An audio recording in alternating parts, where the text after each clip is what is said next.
What's going on, everybody? Let's give it some time for people to step in.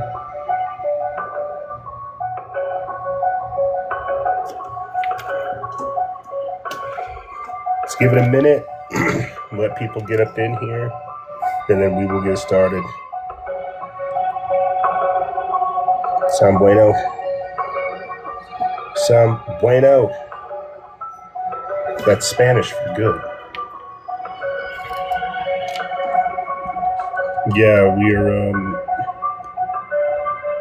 Salutations, my friends. Good morning, good afternoon, good evening, wherever you may be. It is Sunday, 5 p.m., and we are going to be talking about paranormal things, supernatural things, maybe even some of the occult, right?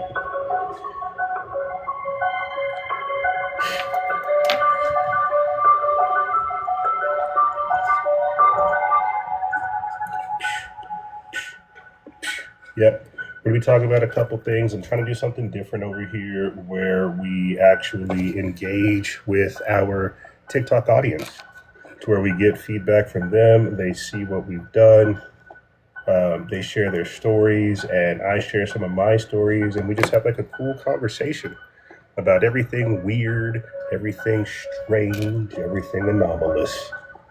You know, things like this, man. Yeah, I've got Echoes of the Damned by Call of Duty bringing us in from zombies. Got to set the tone.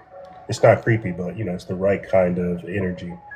And so I've got several stories set aside for our audience today. I'm actually genuinely excited to get into some of these because what's going on, Jay DeSanto? What's going on, bro? You're more than welcome to come up and join and drop a story if you would like. Drop a story, tell us your experience with the paranormal or the occult, the supernatural, if you've had like a weird encounter. That's what we're going to be doing. We're going to be sharing paranormal stories, supernatural stories, weird things that have happened to you. You know, maybe you're the type that has summoned UFOs telepathically, right?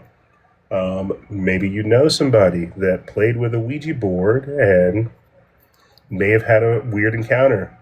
What's going on, Butthole Ice Cream? Yeah, bro, please do subscribe to the Substack. I'm glad to have you here, bro. We're going to be doing the Paranormal Perspective. Try to do it every 5 p.m. to 7 p.m. Mountain Standard Time every Sunday. But if it picks up more steam, we'll do it every single day. I've got no problem with that. But please do, my friend, please subscribe to the Substack. It's freedomfaction.substack.com. I wish I had like a little chat interface over here where I could drop it, but freedomfaction.substack.com, that's the best way to get access to it. You get the stream that we did the other day where we were talking about worm nights, electro nights, ancient directed energy weapons, right? The electromagnetic apparatus that we were discussing as well. You can find that whole research over at freedomfaction.substack.com. We posted a promo for it over here on our pages, but if you want to get the full experience, go check it out. And we're working on like a whole series over there where we just start digging into, you know, architecture, medieval mysteries, some of the strange depictions and things over there. Yeah, please do, my friend. Please do. Very, very glad to have you. It is Sunday, and we're going to be talking about paranormal things. I've got at least, let's be conservative here. We've got about 10 stories that we've set aside that are all user-generated, or at least user-submitted. And I'm hoping that in the time of us reading some of these stories, people come up here, they share some of their stories, and we just have this conversation about the paranormal and the occult, right? So I've got some stuff. Pull up a chair. I've got some stuff. I'm hoping you guys have some stuff. I've had some experiences, and we'll have some discussions and things like that in between, right? Um, yeah, dude, please do. I got the time. We literally just started, so if you either want to drop your story over here in the, yeah, dude, either send it to me if you can in DMs right now, and I'll try to pull it up over here on my phone or on the computer, and I'll read it.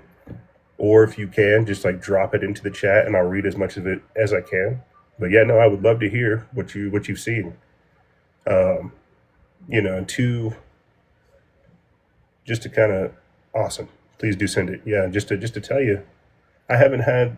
I may have had some experiences with cryptids, like if I search the memories, but my earliest experience, like with a what could be termed as a cryptid type entity, one of my earliest memories is like when we were in South Carolina.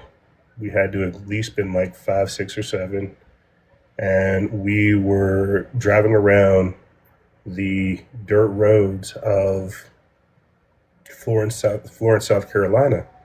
Me and my brother had this like little go kart type deal, and I remember because we were just like on some back roads where it was a dirt road and you can see woods on both sides, and it was my turn to drive, right?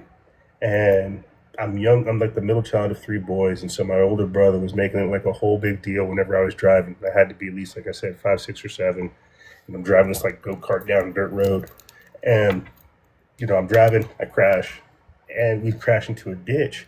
But when we get up out the ditch, this is the weird part. I see like a glowing pair of red eyes staring directly at me, right? I'm like freaked out. I'm scared. I'm like confused. What is going on? I scream. I don't even try to like help my brother get the go kart up out of the ditch. I just literally start running for the house that's got to be at least about, a mile or so away. But I was that terrified. And what was so strange is this is like the other weird part of the story. A couple weeks or months like afterwards, there ended up being a massacre in that location of a whole family. And there's some backstory behind that. I'm wondering if I saw like a because it was in the South, right? The South, like South Carolina, I don't think, and I could be wrong. South Carolina might have like a pretty big Sasquatch, um, or one of these type of entity communities. I don't know, but super early, super young, and it was weird, man. It was weird, because it was like, no, it was Mothman. That's what I remember thinking. It was Mothman because I just saw these massive red eyes staring at me like in the woods as I'm like picking myself up from a ditch, and I'm like, what is going on? And the reason I think it was Mothman is because they don't have like a big Bigfoot community over there in South Carolina, but it was like it was something dark.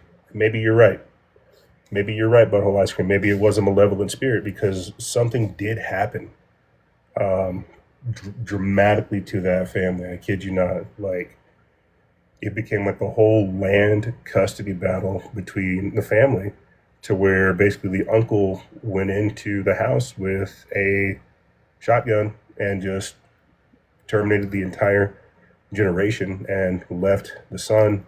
And it was just crazy because we were just out there riding go-karts, hanging out, and then crash the car, see something in the woods, freak out, try to run in the house, and then a couple of weeks, months later, that poor boy's entire family had been slaughtered, and it was just like crazy. Crazy. Yes, we have free will, but spirits can influence you if you let them. Yes, absolutely. Absolutely.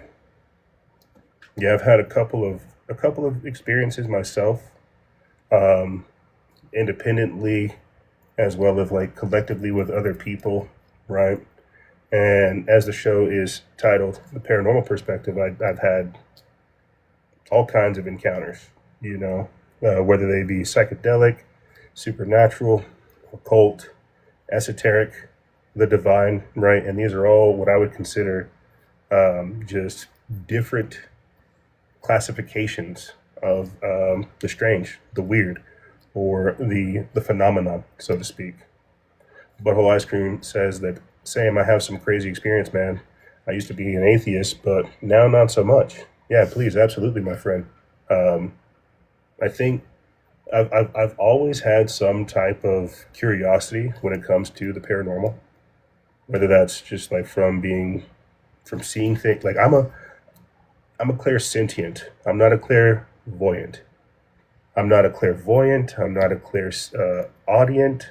I'm a clairsentient. I can feel whenever they're around, but I can't see them and I can't hear them. Right, and these are other senses that people have. And like the only time I think I've ever quote unquote seen a ghost or some type of spirit is like I was in my house 14, 15, 16, and I had like gone into my what's the link? That's the link to that vid, bro. Did you drop it in DMs or did you drop it in here? Ice cream. Let me check right quick. Let me check what you're saying, and then I'll get back to telling the story about seeing a entity in my teens. You put it in the chat. All right, righteous. I'm looking. I'm looking. I'm looking. I'm looking.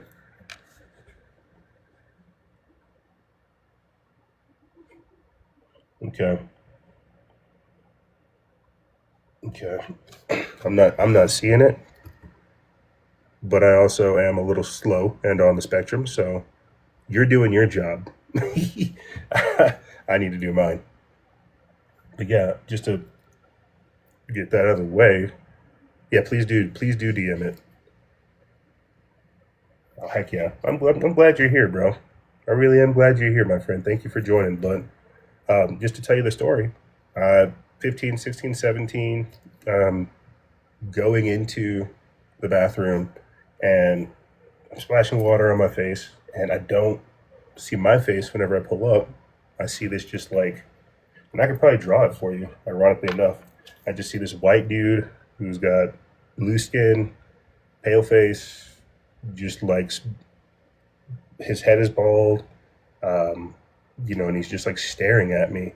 And it was one of those things to where you're just like, what is happening? Like, am I being overshadowed? Am I seeing something else's spirit? Is something trying to come through on this window? And it happened just like that. Like I'm washing my face, pick up, and it's just like, what am I looking at? What am I looking at?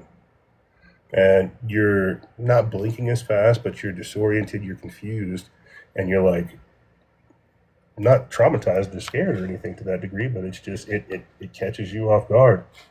Heck yeah. I just got the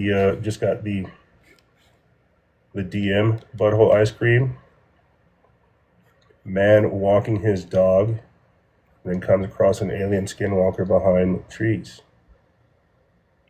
It was something to that effect. It was something to that effect, but I didn't see like the full body. I simply saw like the eyes, just glowing red eyes. As I peered into the forest, right? I'm picking myself up from a ditch, um, dusting myself off, and I'm looking at something over here. And the reason why I'm thinking it's a Mothman or even like some type of shape shifting skinwalker entity is just because of the doom that followed. I'm associating the doom that it brought, the omen that it brought, with the actual entity itself. And so I don't know fully like what I saw.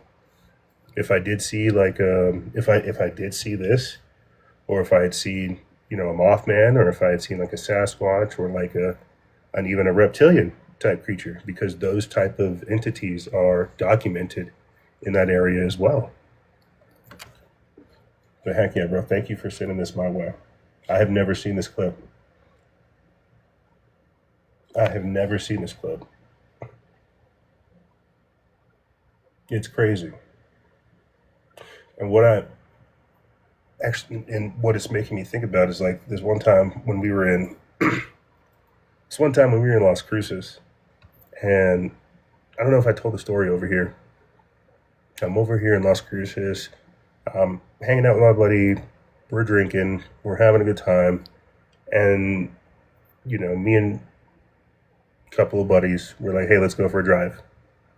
Clearly, we shouldn't have been driving, but it's like what you do out where we were.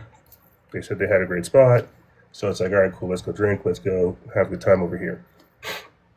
We drive out to this basically like lot like area down there in Las Cruces, New Mexico, and we're drinking, music's blaring in the car, we're having a good time, right? We're vibing, and then just like I don't know like how it I don't know like who saw it first or what, but we just saw this like dude in the distance. We just saw this like guy kind of walking, and we're like confused because it's like the middle of the night, right? You're like in an open field, basically, jamming music. And so there's a little bit of like unease and caution that begins to set in because you're like, who is this? Where did this person come from? We thought we were alone. What's happened? You got like four boys that are just like intoxicated, and now somebody's like off in the distance, begun to enter the scene. And so like we turn the music down a little bit, and it's weird. Like he didn't come to us. He didn't come to us. It's just like we could see him in the distance, or we could see like the outline or the silhouette of a person or a thing like in the distance. And it was just a weird howl or some type of like I don't know how to describe like the sound. There's just like a like it's crazy because I'm like looking at this video, and I know like part of me is wondering like if this is AI, but I'm also saying like this is somewhat what happens. Like you see the shapeshifting. Some of it is quick, some of it is painful, some of it is something else. But we heard just like this like screech cry thing come out from this dude that just like walked up on the scene all of a sudden. We're like, what the heck is this? And then he disappears. It's like you see like I'm trying to describe like seeing him shapeshift, but like not shapeshift. 1 minute he's there, you hear like a howl and a screech, and then like the silhouette has disappeared. That begins to terrify the Jesus out of us. And so, we close the doors, we jump up in the car, we drive away, we are just like tripping at this point. And we didn't hear anybody, we didn't hear anything. But it's just like the panic set in very, very quickly. The panic set in to where you're just like, what? Are we all drunk? Like we're not on mushrooms, we're not on like psychedelics, like we're not tripping, bro. We're just drinking. What is this thing? And then the panic sets in, and you just kind of run. That's literally like what happened. What I remember happening next. It's just like we were all sitting here, we're all drinking, we're having a good time. Somebody pulls up out of nowhere, and then he just like starts making wild sounds, disappears, and we're like, yo, we're not trying to figure out what the fuck that is. Okay, let's get the hell out of here. And so then we do. And it wasn't like a type of story where, oh, this thing chased us. Oh, this thing jumped on top of the roof. It's just like we saw something that was anomalous, something that appeared to us as if it was human. And then, it made some strange non-human sounds. And we were like, yo, let's go back to the party. I'm getting out of here. I'm not down. And that's basically what I would term as a skinwalker. I don't know, but it was something that was very strange. And it was me and my buddy. I don't want to say his name because he might have like an account over here for business purposes, but his name is K. We got A, and we got I forget the other guy's name, but I got the homie that invited me down there, and then I've got two of his other homies that he was going to school with while he was down there, and we all experienced this in the back of a car. Like we're all just popping shots, hanging out in the desert as you would, and then just something came to us, right? Butthole Ice Cream asks, where were you? Like in the mountains? We were in Las Cruces, New Mexico. It's I'm in Albuquerque, New Mexico. It's about maybe 3 or 4 hours south of me right now. It's a big college town, and my homie was going to college. Yeah, bro, it was the desert. That's why we were like, what is this? Precisely. It was the desert. That's why we were like, let's, we don't, if it's a coyote, you could scare that off. It's not going to come to you. Um, but I'm trying to tell you, like, it was a humanoid shape.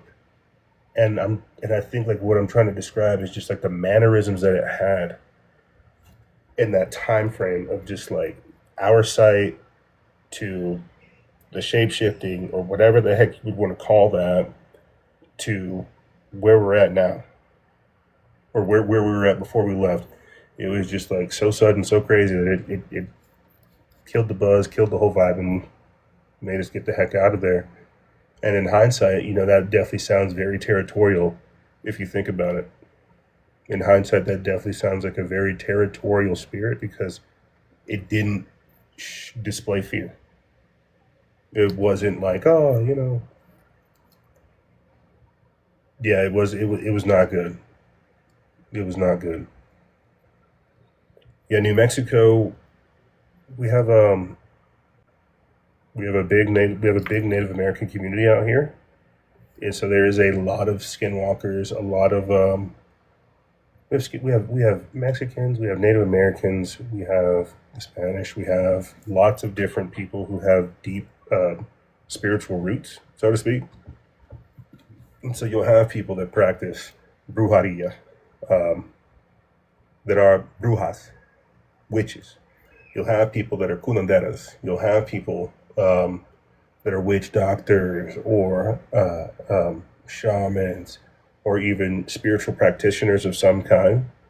And then when you get into that, you start talking about just all of the different amalgamations of spirituality that are out there and how our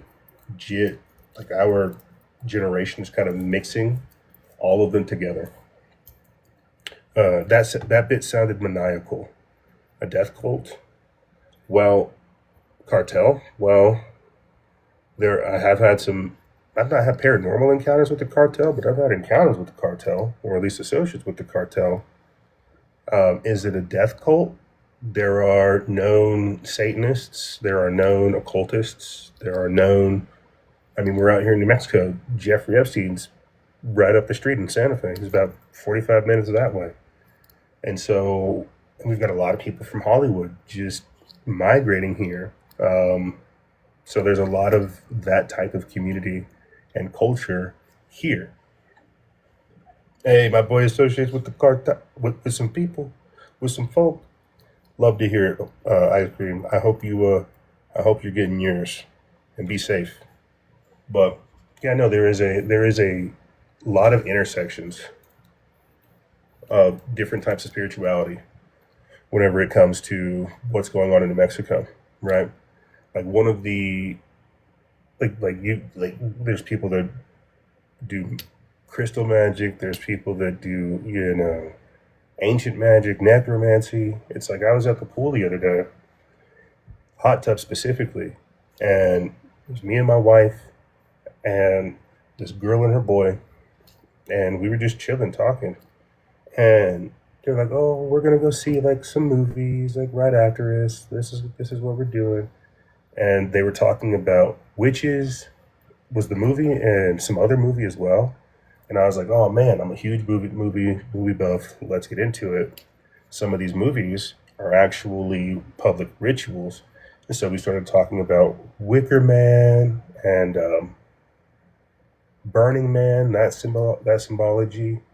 Um, uh, what is it? It's like Somerville and a couple other things, right? And then I started picking this chick's brain. And this guy was over here on a date with this girl, and uh, one thing led to another. I got her to admit in front of her boy toy that she's a witch, and she has learned this from her parents and her grandparents. And so we're sitting there, we're in the hot tub. Homie thinks he's, having a good time. And then I'm just pulling information out of this woman, right? He thought that, oh, she was just this goth chick that kind of like dark stuff. And I'm like, no, this is a witch. And I'm all right with that. But you need to know what she's practicing. And so one thing led to another. We started talking about like DMT, ayahuasca, and psychedelics. And she said, in the order of events, that after she had done DMT, that she came back from the spirit realm completely different. And that's what began her interest in necromancy, right? Because she had admitted that her family practiced witchcraft, brujeria, that she was like this pseudo Catholic type thing. And she broke away from the Catholic Church and began to embrace like witchcraft and the occult. And so we're just sitting here broad daylight having a whole conversation about like witchcraft and the occult and DMT, drugs, psychedelics, the spiritual world. And homie's over here sitting with this chick. He had no idea what was going on. And I've got a lot, because there's been a lot of interactions with her ever since, right? Ever since. But what I'm trying to say is like there's this intersection with multiple types of magical disciplines occurring, to where you have people that, you know, are witches, but also new age witches. So they work with like crystals, they work with like necromancy, they work with like throwing bones, they work with like divination. And each one of these things are portals in and of themselves, right? They're all portals within themselves. Like back in the day, we used to talk about seances and, you know, Ouija boards and things like that. What we have to understand is there's like a whole generation that has leveled up past that when encountering or communicating with the paranormal. You see. Yeah, but the real question is, does any of that witchcraft actually work? Well, I'm not entirely. Do Ouija boards even work? Yeah, they do work. Ouija boards do definitely work. Yeah, I've not messed with them. Right. I've talked to people who have messed with them. There are people that communicate with these spirits. Absolutely. And one of the series I'm going to be doing over here on our Substack is about just like I'm curious, like why in like the 1800s, the 1900s, and even in the 1700s, like what was this fascination with seances and the Ouija board, right? As you talk about like the Victorian time period, the repopulation of cities, and this whole push, why was there also this subtle undertaking and curiosity surrounding seances, rituals, the Ouija board, and things like that? So I'm going to be diving into that over on our Substack sometime here soon. We're going to be putting together a series on it. But yeah, no, Ouija boards definitely work. People can get cursed. They're you have to think about it. Like part of it is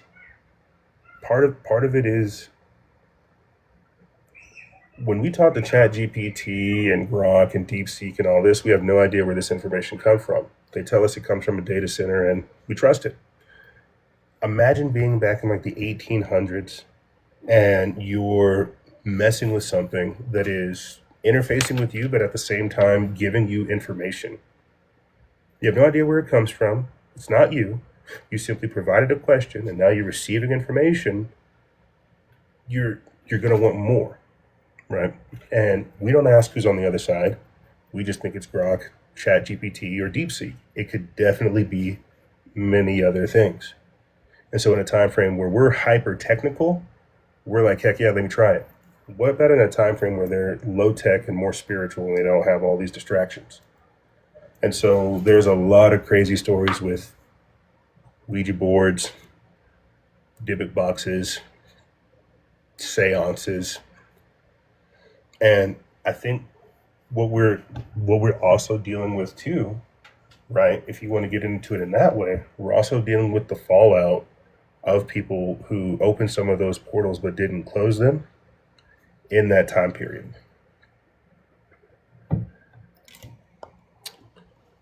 Ice Cream says, Joe, it's funny that you're saying that. There's a video on YouTube of a guy making AI cry and make demonic noises. Interesting. That's interesting. I'm one of those. I'm one of those type that definitely believe that AI is demonic. Yes, yes, Solomon seals, yes, and how some of the seals look like sigils. I've heard of it. Tell me what you've heard of. Butthole ice cream. Tell me what you've heard of because I've been wanting to get into this because I definitely think it is something that, yes, it has to do with the AI being demonic. You know, while you type that, please tell me more. Yes, it's tied together with sigils. Yes, Solomon seals, the energy, the AI infrastructure that we have, not necessarily even being AI, but just being Legion. Yeah, go ahead, find that video. I was doing a stream the other day on our TikTok, and I was talking about like worm nights, electro nights. And I have some of these graphics here that I could pull up on the show. But I was describing how things like rapiers and swords were like electric conductivity devices, right? And the reason I'm saying that is because, well, if you're controlling these demons who are locked inside of these sigils, you're going to need some type of device to direct and command them.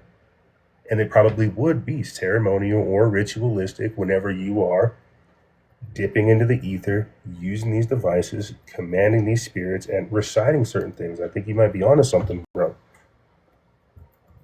But no, I've definitely been seeing a couple posts like that where they talk about the seals of Solomon. They show you the sigils, they show you like their designs, their intricacy, and then they show you like from the Goetia or the demonic like library basically what their actual sign is. Yeah, no, you're absolutely correct. I definitely think it's something that warrants more attention.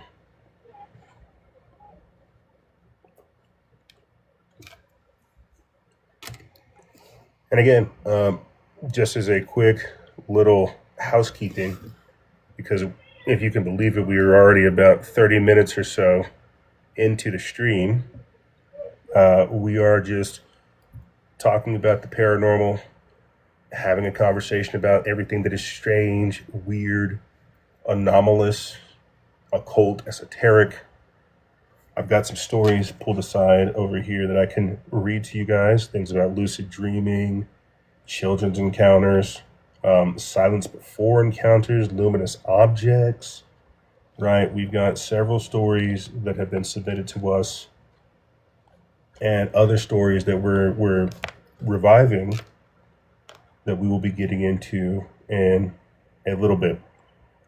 Right now, we're just kind of shooting the breeze with Butthole Ice Cream, hoping that more people come through and just share some of their stories.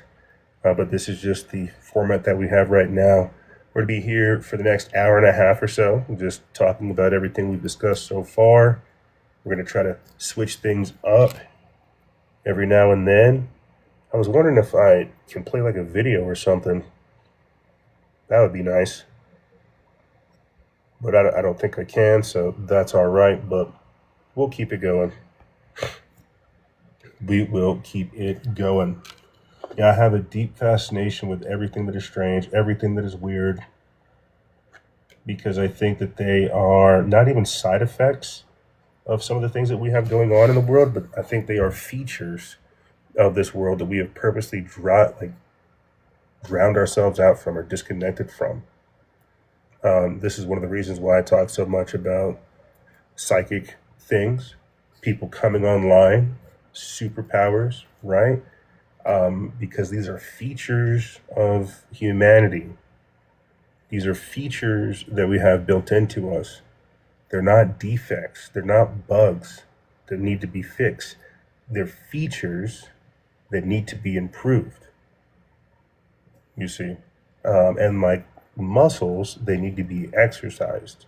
And there's a reason why they've told us that, You have no power, you have no strength, you have nothing here. They are intentionally trying to disrupt and destroy you, right?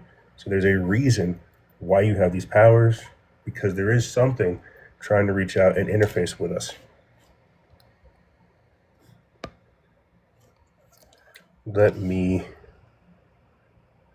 boom, there we go. That's better. I like that layout better. I like this layout better because whenever I rip this and I put it up over here to YouTube or wherever we place this, Substack and our streams, if it doesn't look like this with the full body, it'll look all weird whenever we upload it. But yeah, I like this. And I'll disappear too whenever people decide to come up and tell their stories, so we can have a cool little banner in the background. But yeah, we've got a lot of different things planned for you guys. We have been seeing some nice growth on the page these past couple days, and I've just been trying to respond to it with equal effort and more. But we'll do a little bit of a low-key moment, a pared down moment where we just let everything chill, let some folks come in, let Butthole Ice Cream find that video, and then, we'll tell a couple stories, man. And my DMs are open. If you guys have some stories you want me to tell, feel free just to drop them there. And we can either do them on live, or I'll do them on the page and tag you. So get comfortable. Get comfortable and understand that, good Lord willing, we're not going to go anywhere, because I'm still learning how to talk over here on TikTok, like what I can and cannot say. I'm still learning that. But I've got many different things to talk about, as you can tell, from experiences to things that I've researched to investigations I've conducted. Oh, awesome. He's found it.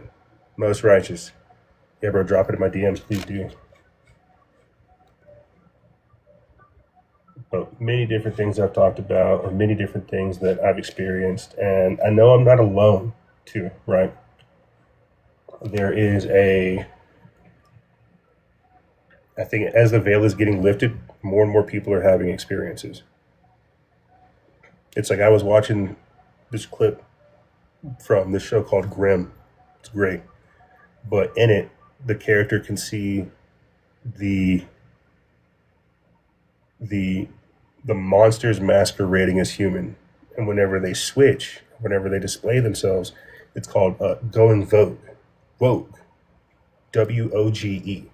And what that's called these days is demon face syndrome. I'm going to do like a whole little post on that, because it's not a syndrome. The veil is lifting. People's abilities are coming online. They can see. Butthole Ice Cream asks, dude, what about the effing butterfly effect and CERN? I know the fruit of the loom had the cornucopia growing up. Yeah, bro, same here. I don't know if you saw, but I just put this on our TikTok page and Instagram page. But literally last week, you want to talk about synchronicities and butterfly effect. My wife is cleaning the house, as she is right now. I'm over here on the computer, and she says, hey, guess what? I found one of your watches. It's this watch right here. I changed the time already. I messed up. I should have just saved this for this week. But it was this watch that she found, and it's still a day off. You can see that. It thinks it's Sunday the 3rd. It thinks it's Sunday, August 3rd. And so when I grabbed this watch and I put it on my page, you guys can go see it. I think I've got it over here in the screenshot. I have no idea why it's ahead. No idea. It was a day and like an hour and a half ahead. And I'm like, I didn't touch this, you didn't touch this, you're finding it like in a box somewhere. Are we like ahead a day? Are we behind a day? Like, what is this? And I discovered it, I think, July 26th, July 27th. I made a post about it, and CERN shut down. I thought it shut down at the end of July, but apparently it shut down at the end of June. And so I've got no idea why it's ahead. And I changed like the time on it because I can't figure out how to change the date. But you can see it right here. It thinks it's August the 3rd, Sunday. So when we're talking about like timelines, we're talking about like discrepancies, time warps, time leaps. How would we even recognize it? The whole CERN thing is weirding you out. I've one of the other notes that I have right here. I'll show you this crappy written up paper. These are some of the notes I have for either a future show or a future video talking about timelines, artificial timelines, spiritual timelines, real timelines. I sometimes start thinking that my parents have changed, and who is to say that their entire personalities can't be changed? I've got a couple theories on that. Some of them being biochemical, but when looking at it through like the CERN context, it's like, bro, I thought it's weird. Like I thought last year, sometime around like November, December, September, October, November, December, that like last 4 months of last year, I felt like something in me and the world died. And we collapsed into a different timeline. And for the first like 3-4 months of this year, it was like I was in this like miasmic, crazy mindset to where it's like I couldn't focus. Like I could not lock in, bro. I don't know how to describe it. And it's only in March, April of that time frame that I slowly started to just like come back into awareness. And I don't know how else to describe it. It's like a part of me either collapsed, merged, disappeared, or something, because it's a weird anomalous mindset to describe. Yeah, I felt the change, but don't know exactly precisely. Well, that would be the perfect time to kind of update humanity. Butthole Ice Cream says, I wonder if it happens while we are sleeping. I think part of it happens to us, and I think part of it happens to the environment as well. Like I remember I would tell people that with CERN doing its experiments, there's an energetic exchange, right? When these people are smashing particles and doing things like that and reaching into other dimensions and pulling stuff out, where they're going to bring back things, but there's also going to create like a reverberation effect to where our realm has to acclimate to this new form of energy. And that energetic exchange, us reaching in there and pulling stuff back, has consequences. And I think that's why we were seeing some of the strange and anomalous weather that we were seeing these past couple of years. Like thunderstorms, floods, earthquakes, just like landslides. You can attribute some of that to chemtrails and geoengineering, but I'm attributing it to a larger phenomenon, them jacking with and messing with the actual fabric of our world, causing these type of destabilizing events. So when you say or ask the question, I wonder if it happens while we're sleeping, I do believe some of it is that, because some of it is like a spiritual pouring, like a download that has to happen to us. But there's also like a environmental or realm-wide event or thing that takes place that affects us, right? Because it's twofold, and we are connected to the planet. So I think some of it does happen while we're sleeping. And this is like one of the newer theories I see coming out talking about this, and I'm glad we're talking about it, is quantum immortality. Have you heard anything about that, Butthole Ice Cream? Quantum immortality? He says that global warming is definitely a hoax, but I do believe in global cooling. It's just cyclical, but they won't tell us that. People will find out way too late about the solar minimum and maximum. Yeah, I think it's so weird. It's. I wish I could pin some of these comments, bro. Can I?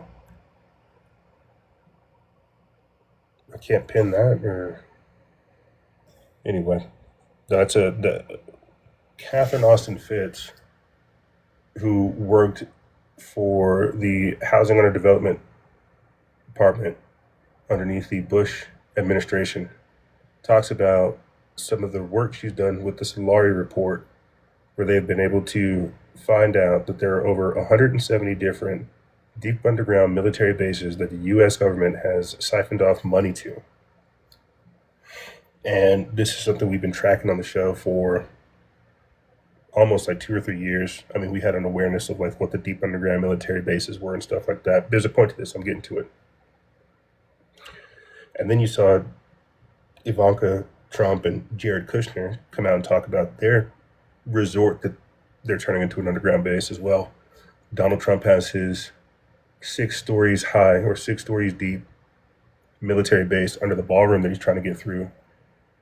And the reason why I'm pointing out all of these different bases that are being built, Peter Thiel going down to Argentina, because it is exactly what Butthole Ice Cream is saying. It's not global warming. We're going into a cooling period. And it is cyclical, right?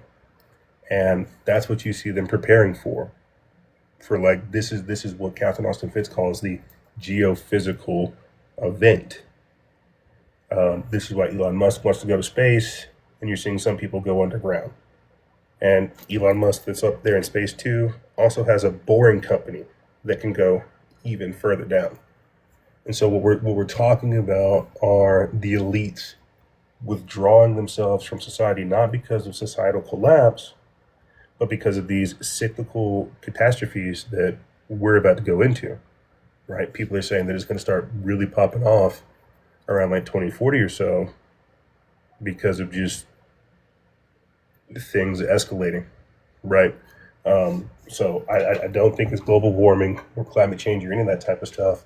I think that it is like a cyclical event, and we're coming up on one of those time periods where not that that will be wiped out, but that we're going to go through this.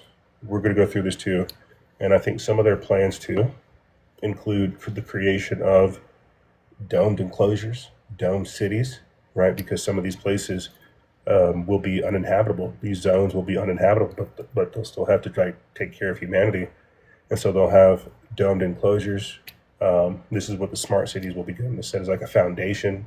Some people are even saying too that these deep underground military bases are directly underneath all these data centers, right? And so what I'm simply trying to talk about is how, like, you can even look at things like Project Nanook, right? This is a project they did back in like the 50s, where I think they flew out to either Antarctica or Alaska, and they were examining some of these soil samples there, and they found like traces of mammoths and like all of this ancient stuff. And while they were there, they said, okay, cool, this is going to happen again. This is going to happen again. That's what the scientists had ascertained with their research. And I'll do a post about this. Project Nanook, Nanook, back in like the 50s, I think, the 50s or the 60s, where they did these studies and they realized that, hey, Earth goes through these cyclical events, these cyclical catastrophes, and what you've been seeing them do is just get prepared for it and come up with cover story after cover story as they siphon off more and more resources of mainstream society. This is the breakaway civilization.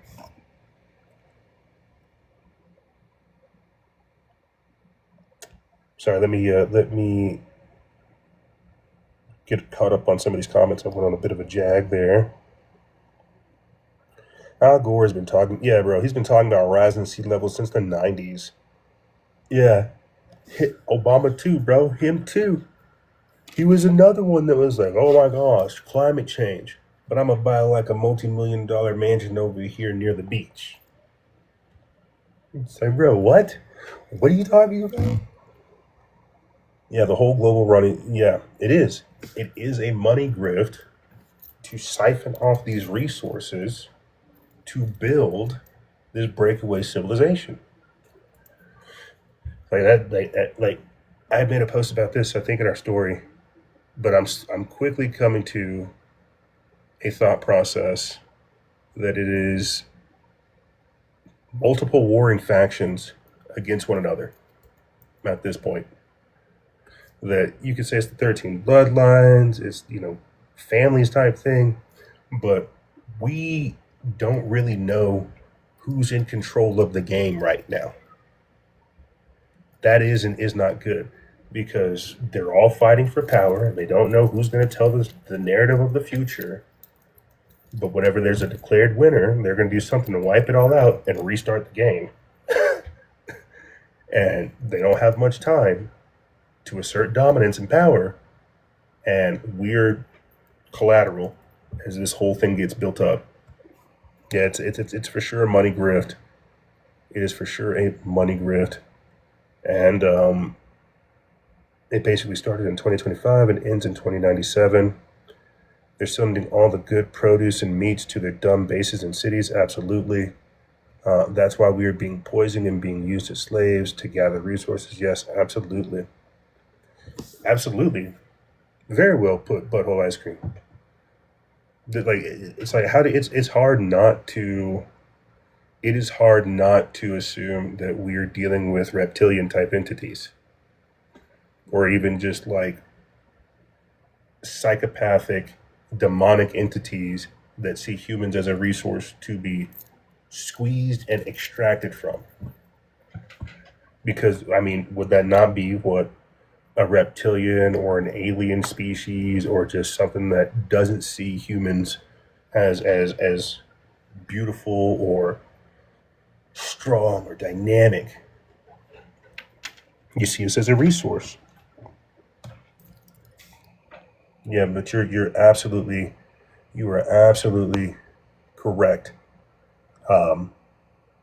They are. It's like I did a post.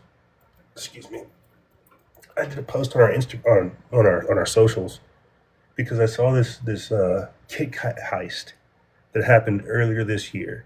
It's like millions of Kit Kats stolen in broad daylight, and I said that is so anomalous and weird. Where are you going to hide a million Kit Kats?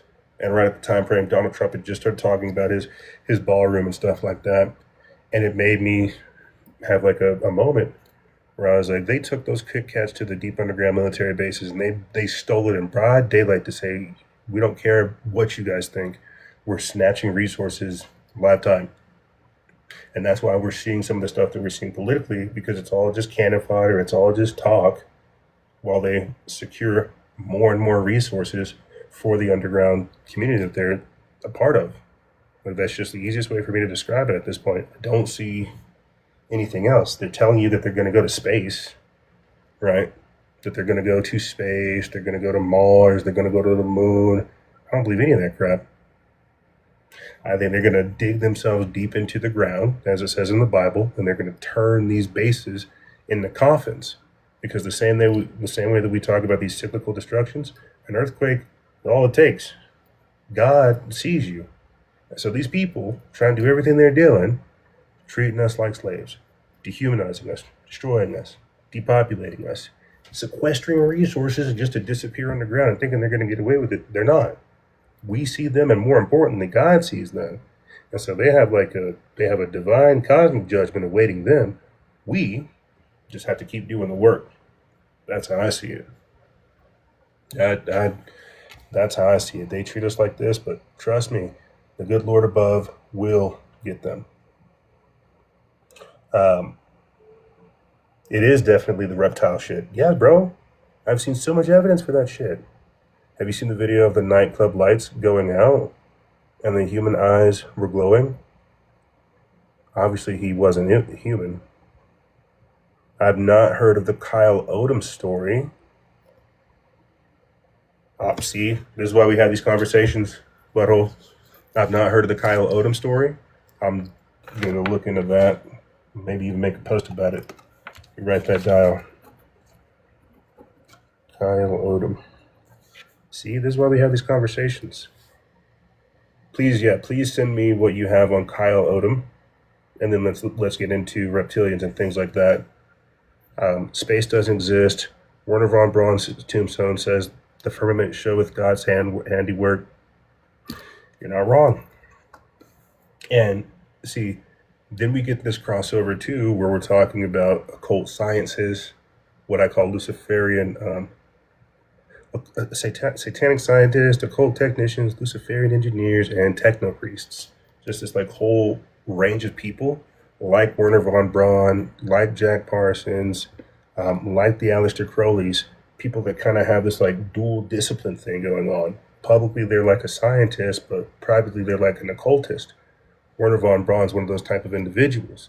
And so when we're talking about this like intersection and crossover of like the science and the mysticism, he himself said that, hey, we did not design these crafts. We had a little help. We had a little help. And he's alluding to the fact that, no, we were doing occult workings. We were communicating with otherworldly spirits. They were feeding us information. Because you're right, bro. Space does not exist. I was a glober, is what they're called these days. I was a glober a couple years ago, like maybe 5, 6, 7 years ago. And just over time, I've just gradually introduced this whole new thing. And I see it all over the place these days. But no, I'm for sure a flat earther because it's biblical, right? And we can't get through the firmament or the Van Allen radiation belt, right? And they've done projects about this. I think I actually have one of these little graphs right here. I'm glad you talked about this. Some of the projects and operations they've run. Yep, right here from 1946 all the way to 1969, where they were basically, figuring out the ice wall and figuring out the firmament. He said, Butthole Ice Cream says, I sent it to you, the Kyle Odom videos. I think you're going to love it. Yeah, let's, you want to watch it right now? Yeah, let's do it right now. Let me see if I can pull it up.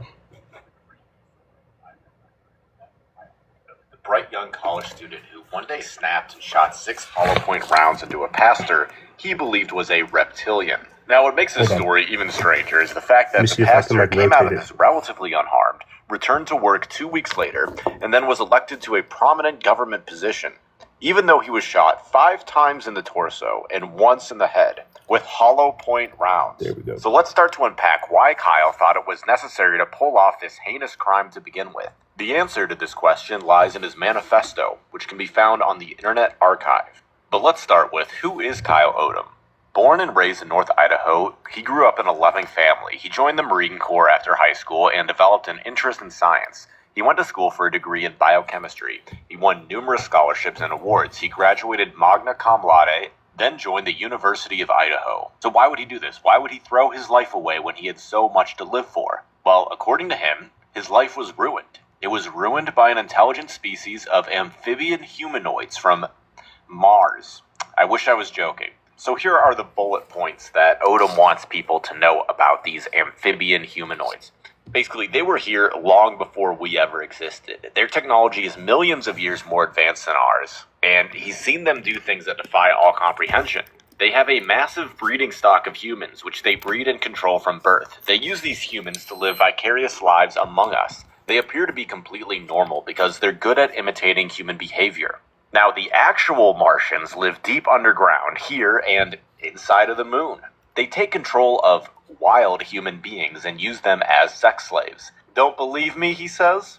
We'll ask Obama to take a lie detector test on this one.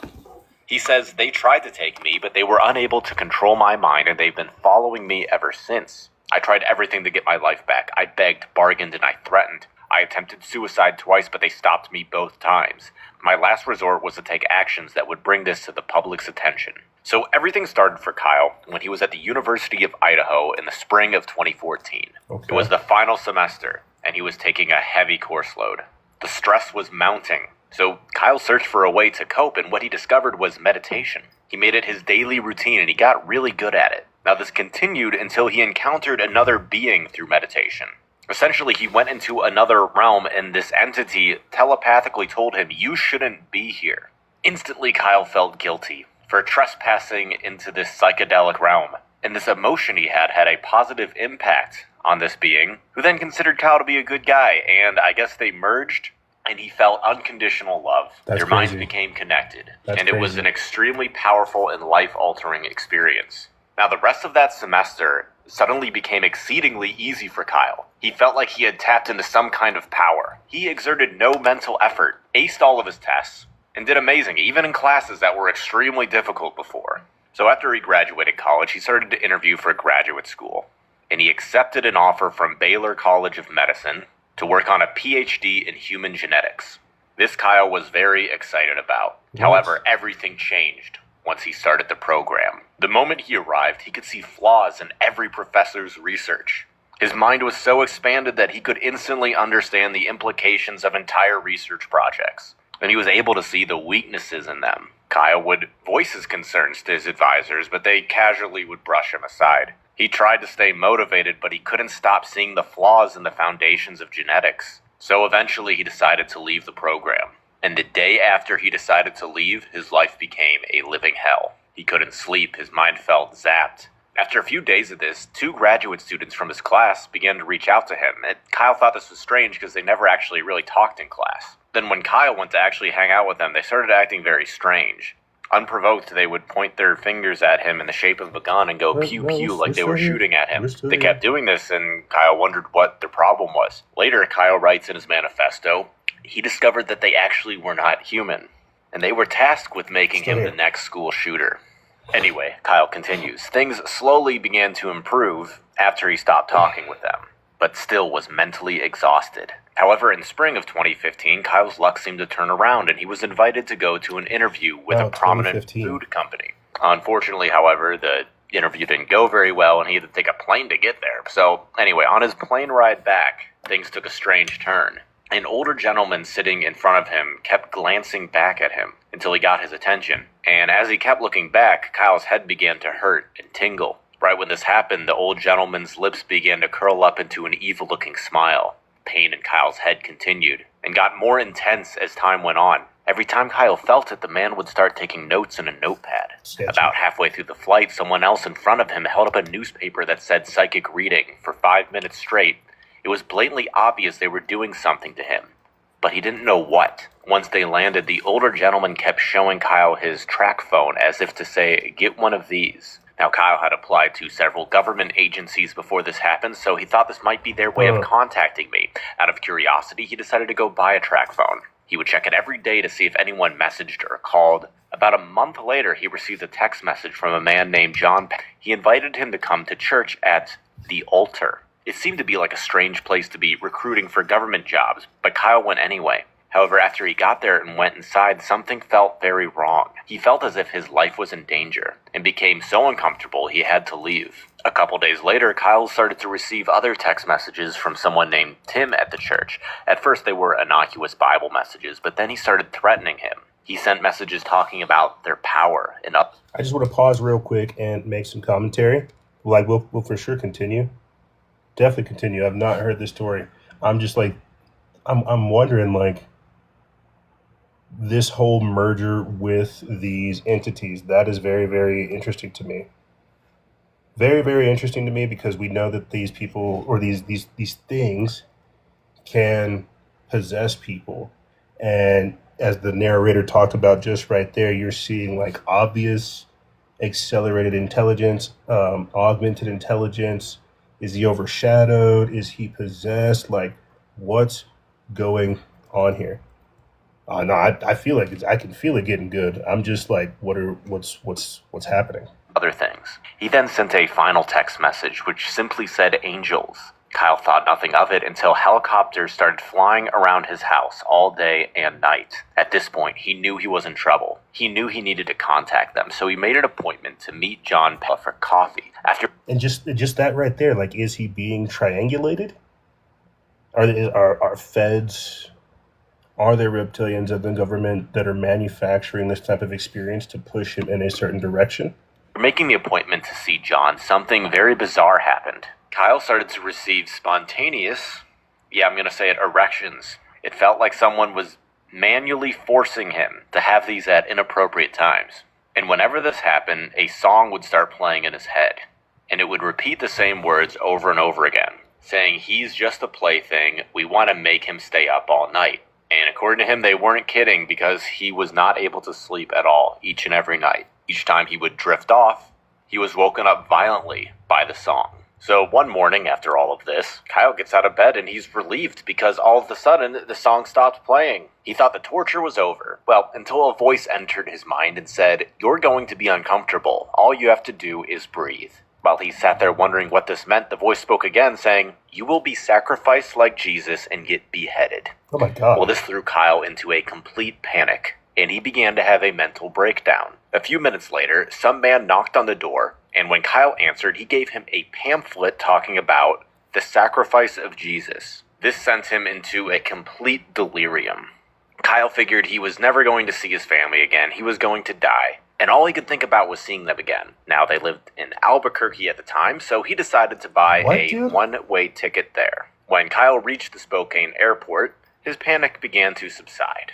Everything was fine until he got on the plane. Kyle sat next to a huge man who kept telling him telepathically that he was going to crash the plane.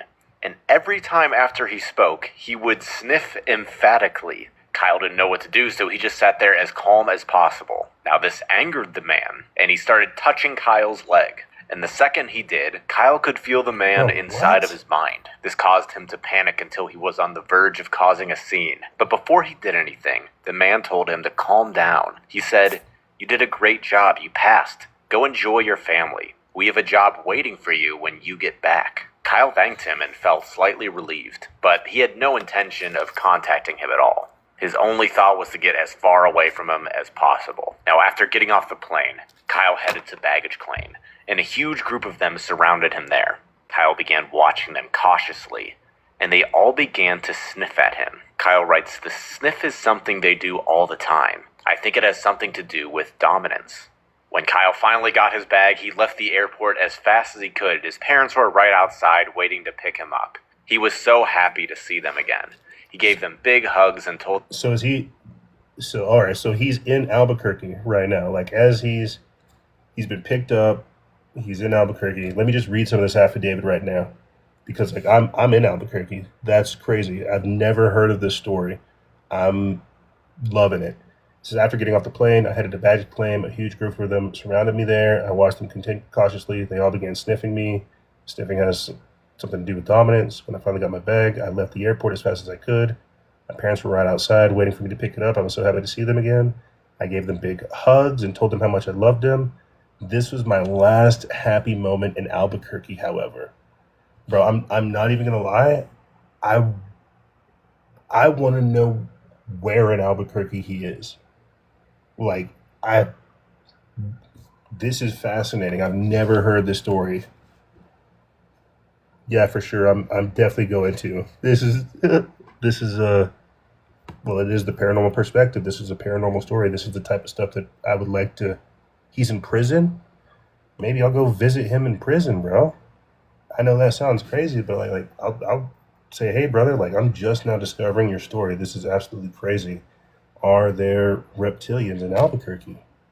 them how much he loved them. However, he writes this was his last happy moment in Albuquerque, because these people followed him everywhere they went. And whenever he saw one, they would sniff at him, just to let him know that it was them. They would also smile, laugh, and stick out their tongues. Now, as time went on, they began coaxing him to go outside alone. Kai was scared to death that they would kill him, so he refused. Eventually, they threatened to harm his family, which caused him to give in to them. Kyle told them he would do whatever they wanted as long as they left his family alone. They responded by saying, "Go to church." He knew they meant the altar. So he agreed to go once he returned home. So when Kyle went to the altar, the people acted very strange, inhuman. As Kyle walked to the sermon room, everyone stared at him and began sniffing emphatically. Needless to say, he was scared, but still took a seat. When the service began, a man came and sat down next to him. After he sat down, Kyle began smelling something. It was a smell he'd never smelt before, like a reptile and vinegar.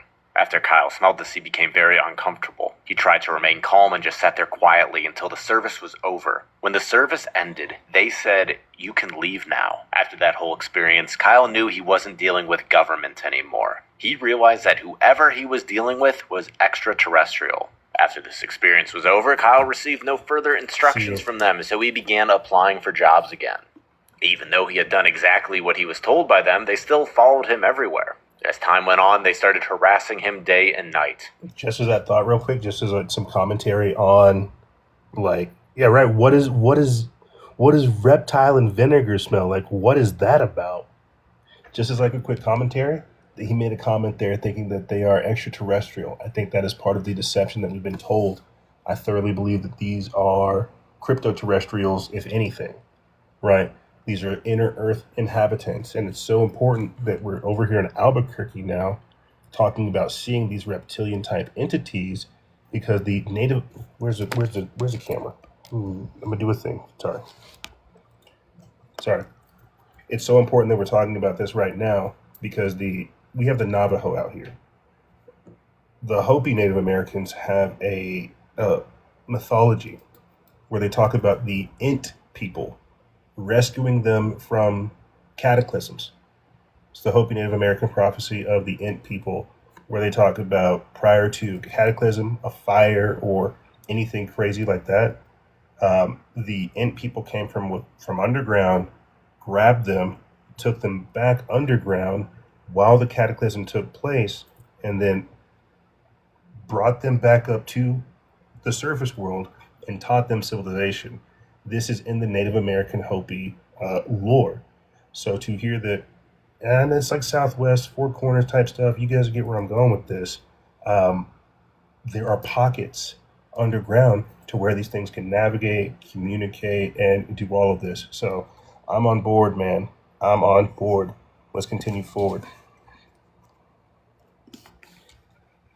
He began hearing voices more and more often, and he began to hallucinate things that he knew weren't real. They also started playing with him sexually. Both the males and the females would play out their fantasies in his mind. This, of course, came with more random and uncomfortable erections, as well as extreme prostate stimulation. The harassment continued for weeks and intensified as time went on. Kyle did his best to maintain his sanity and avoid them. This worked for a while, but eventually he had a huge meltdown. It was one day he was at the bakery when he was surrounded by a bunch of old men. Some of them looked at him and sniffed, so he knew it was them. They started stimulating his prostate simultaneously, and then they spoke aggressively. They said, "Humans are nothing more than the result of a successful genetic experiment. You are a threat to the way these people think, and you can no longer be free in society. Your life is over. You are nothing but a toy. Your purpose is now to suck their private parts." They continue to say other explicit things, Kyle says, that are too obscene that he doesn't even want to repeat them. But just as, again, another commentary about being over here in Albuquerque where this is taking place. Like, listen, bro, I got a wife and 2 kids, but there is a massive community of people who are from the LGBTQ plus transformer community. And they are just all over the place. They have no problem dressing up as furries and doing that. The Rainbow Mafia is very heavy here. And, you know, just to this point, I'll say this and I'll continue the video. I have a friend, a high school friend out here. She's a great artist, but she has this like weird thing. I don't know if you want to call it a kink or whatever, but she has always liked to cosplay a demon. She has always liked to put horns on. She's always liked to hang out near graveyards. She's always really leaned into the gothic aesthetic and like the emo thing, where she's, made herself look like a dead person. Like she's really into that type of stuff. And I'm saying that because I've seen where that was in high school to where it's at now. And I've said this in the past, that I would not be surprised if we have reptilians, shapeshifters, cryptoterrestrials, serpent seed bloodline individuals, what have you. Every race of individual that is coexisting with us would appear at a festival and commingle with us. That is what I think festival culture is. That's what I'm seeing right here with this, using these sexually charged things, right? And how many times have we heard stories too of people who have been in coitus? This is a politically correct way to say intercourse. How many times have we heard about people who were in coitus with what they think of as a human, and then very briefly these entities schism, glitch, or just like spaz out real quick and their tail comes out of nowhere. They can see the reptilian features and they've just been in relations with these entities. And so just to hear that there is a sexual component associated with this and that these entities are located here, I concur and I can understand this entirely. Let's continue. Before they finished talking, he became enraged. It took every ounce of willpower he had not to kill them. So he left the store and tried to calm down, but it only got worse. The rest of the night, they continued to stimulate him. It got to the point where he was in serious pain. They finally stopped after he broke down and became completely distraught. It was to the point where he couldn't take anymore and attempted suicide. He filled a charcoal grill with lit coals, put it in his car, and rolled up the windows. Oh my God. He reclined his seat and went to sleep, and he should have died, but they woke him up in an extreme panic, which caused him to get out of the car. As he slowly regained consciousness, Kyle was very upset to still be alive. He had no clue where to go, so he decided to check himself into the VA. They shipped him straight to the mental ward, but nothing improved. The medication they gave him did nothing. He just sat there surrounded by a bunch of psychotic people, and it was exasperating. He knew their goal was to ruin his life by making him into a crazy person. So he became determined to not let that happen and started fighting back. So after he was let go from the VA, Kyle went back to the altar to ask them what they wanted from him. At this point, Kyle was numb and he wasn't even afraid anymore. So he goes to the altar, he asks what do they want from him, and they respond by saying, "We want you as our sex slave." Wow. Thinking they were serious, Kyle sat there waiting for them to do something. But all they said was, "Keep coming to church." So he did. After a few more services, he found himself talking to Tim, the pastor, face to face. The pastor told Kyle he should become a minister. They were in mid-conversation when suddenly the pastor revealed his true form. He has no clue how he did it, and it only happened for 1 to 2 seconds. But Kyle was able to draw a sketch of what he saw. His eyes really are what stood out and captured his attention. They were huge and bulging. The eyelids were darker green and the irises were yellow and brown with slit pupils. After witnessing this, nothing else happened. Kyle continued to attend the altar for a few more services, waiting for them to do something. They did nothing except tell him to submit and surrender. Kyle had no idea what they meant, so he finally left the church and never went back. After leaving the altar, they finally gave him some breathing room. They held back on their harassment, and Kyle began to recover. Kyle decided to make one final attempt at a normal life by pursuing a career as a pharmacist. He started taking classes at NIC to finish up the prereqs he needed. He also started volunteering at a local pharmacy. Unfortunately, though, they followed him to school. There were several of them in every class he took. They made it impossible for Kyle to study, and they continually harassed him, especially while taking tests. But even with everything going on, he still managed to get an A-, an A and P during the fall semester. Sadly, though, this success was short-lived. The pressure in spring semester was far too intense. Every time he went to class, they started manipulating his brain until he got into a blind rage. They would flood his body with adrenaline. The females would stimulate his penis, and the males would stimulate his prostate. Kyle wrote this was incredibly exhausting. Every moment he spent in the classroom was absolute torture. The classes were already extremely difficult without all of this added pressure. Kyle concluded that his chance for a normal life was ruined.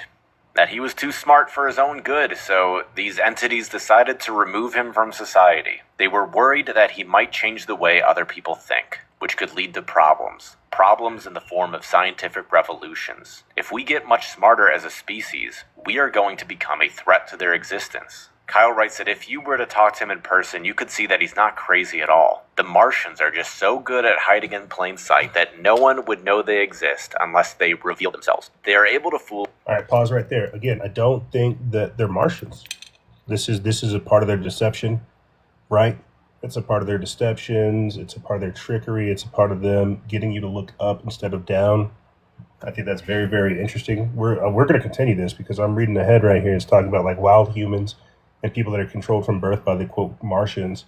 Again, I don't think that they're Martians. I think that they're the crypto-terrestrials, the inner Earth inhabitants. I think that these are people or entities that have been here alongside us for quite some time.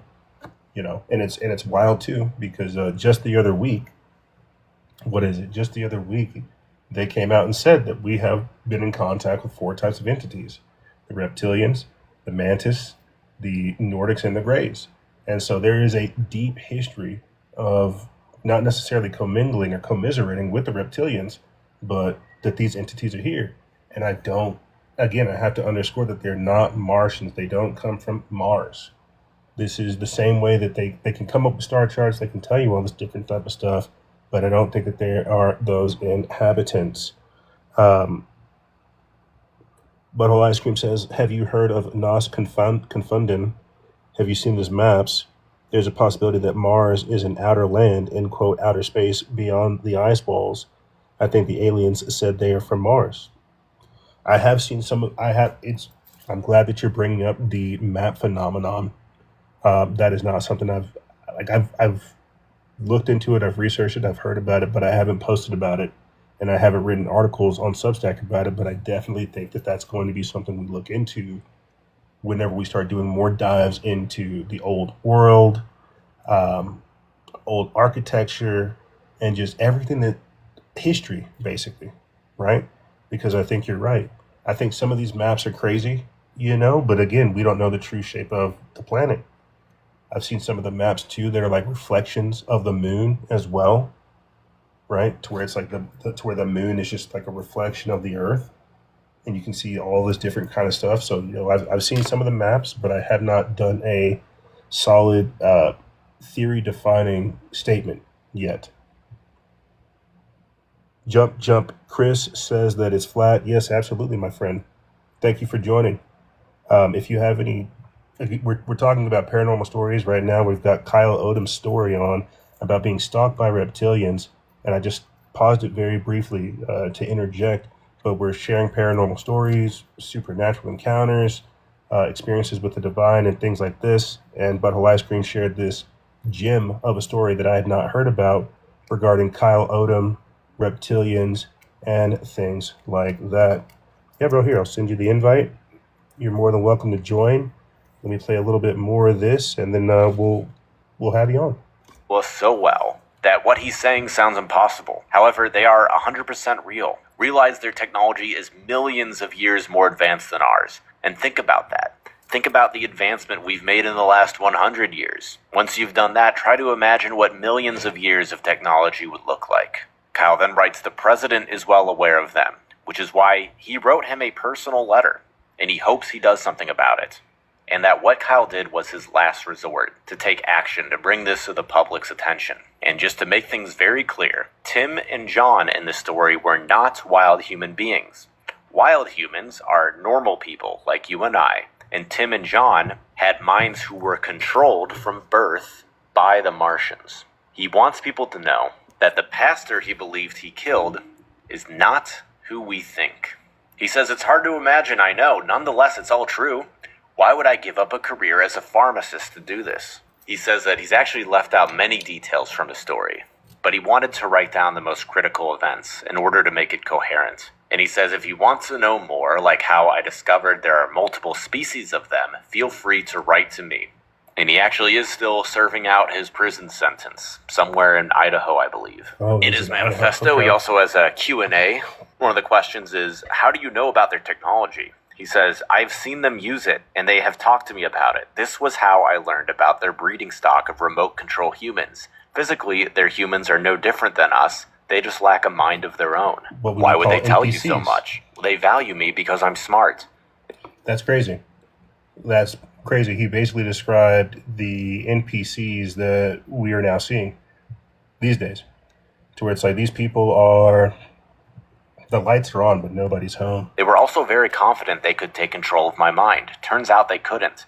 Anyway, in the interim, some of us developed a personal relationship. They are very arrogant, so they told me much more than they should have.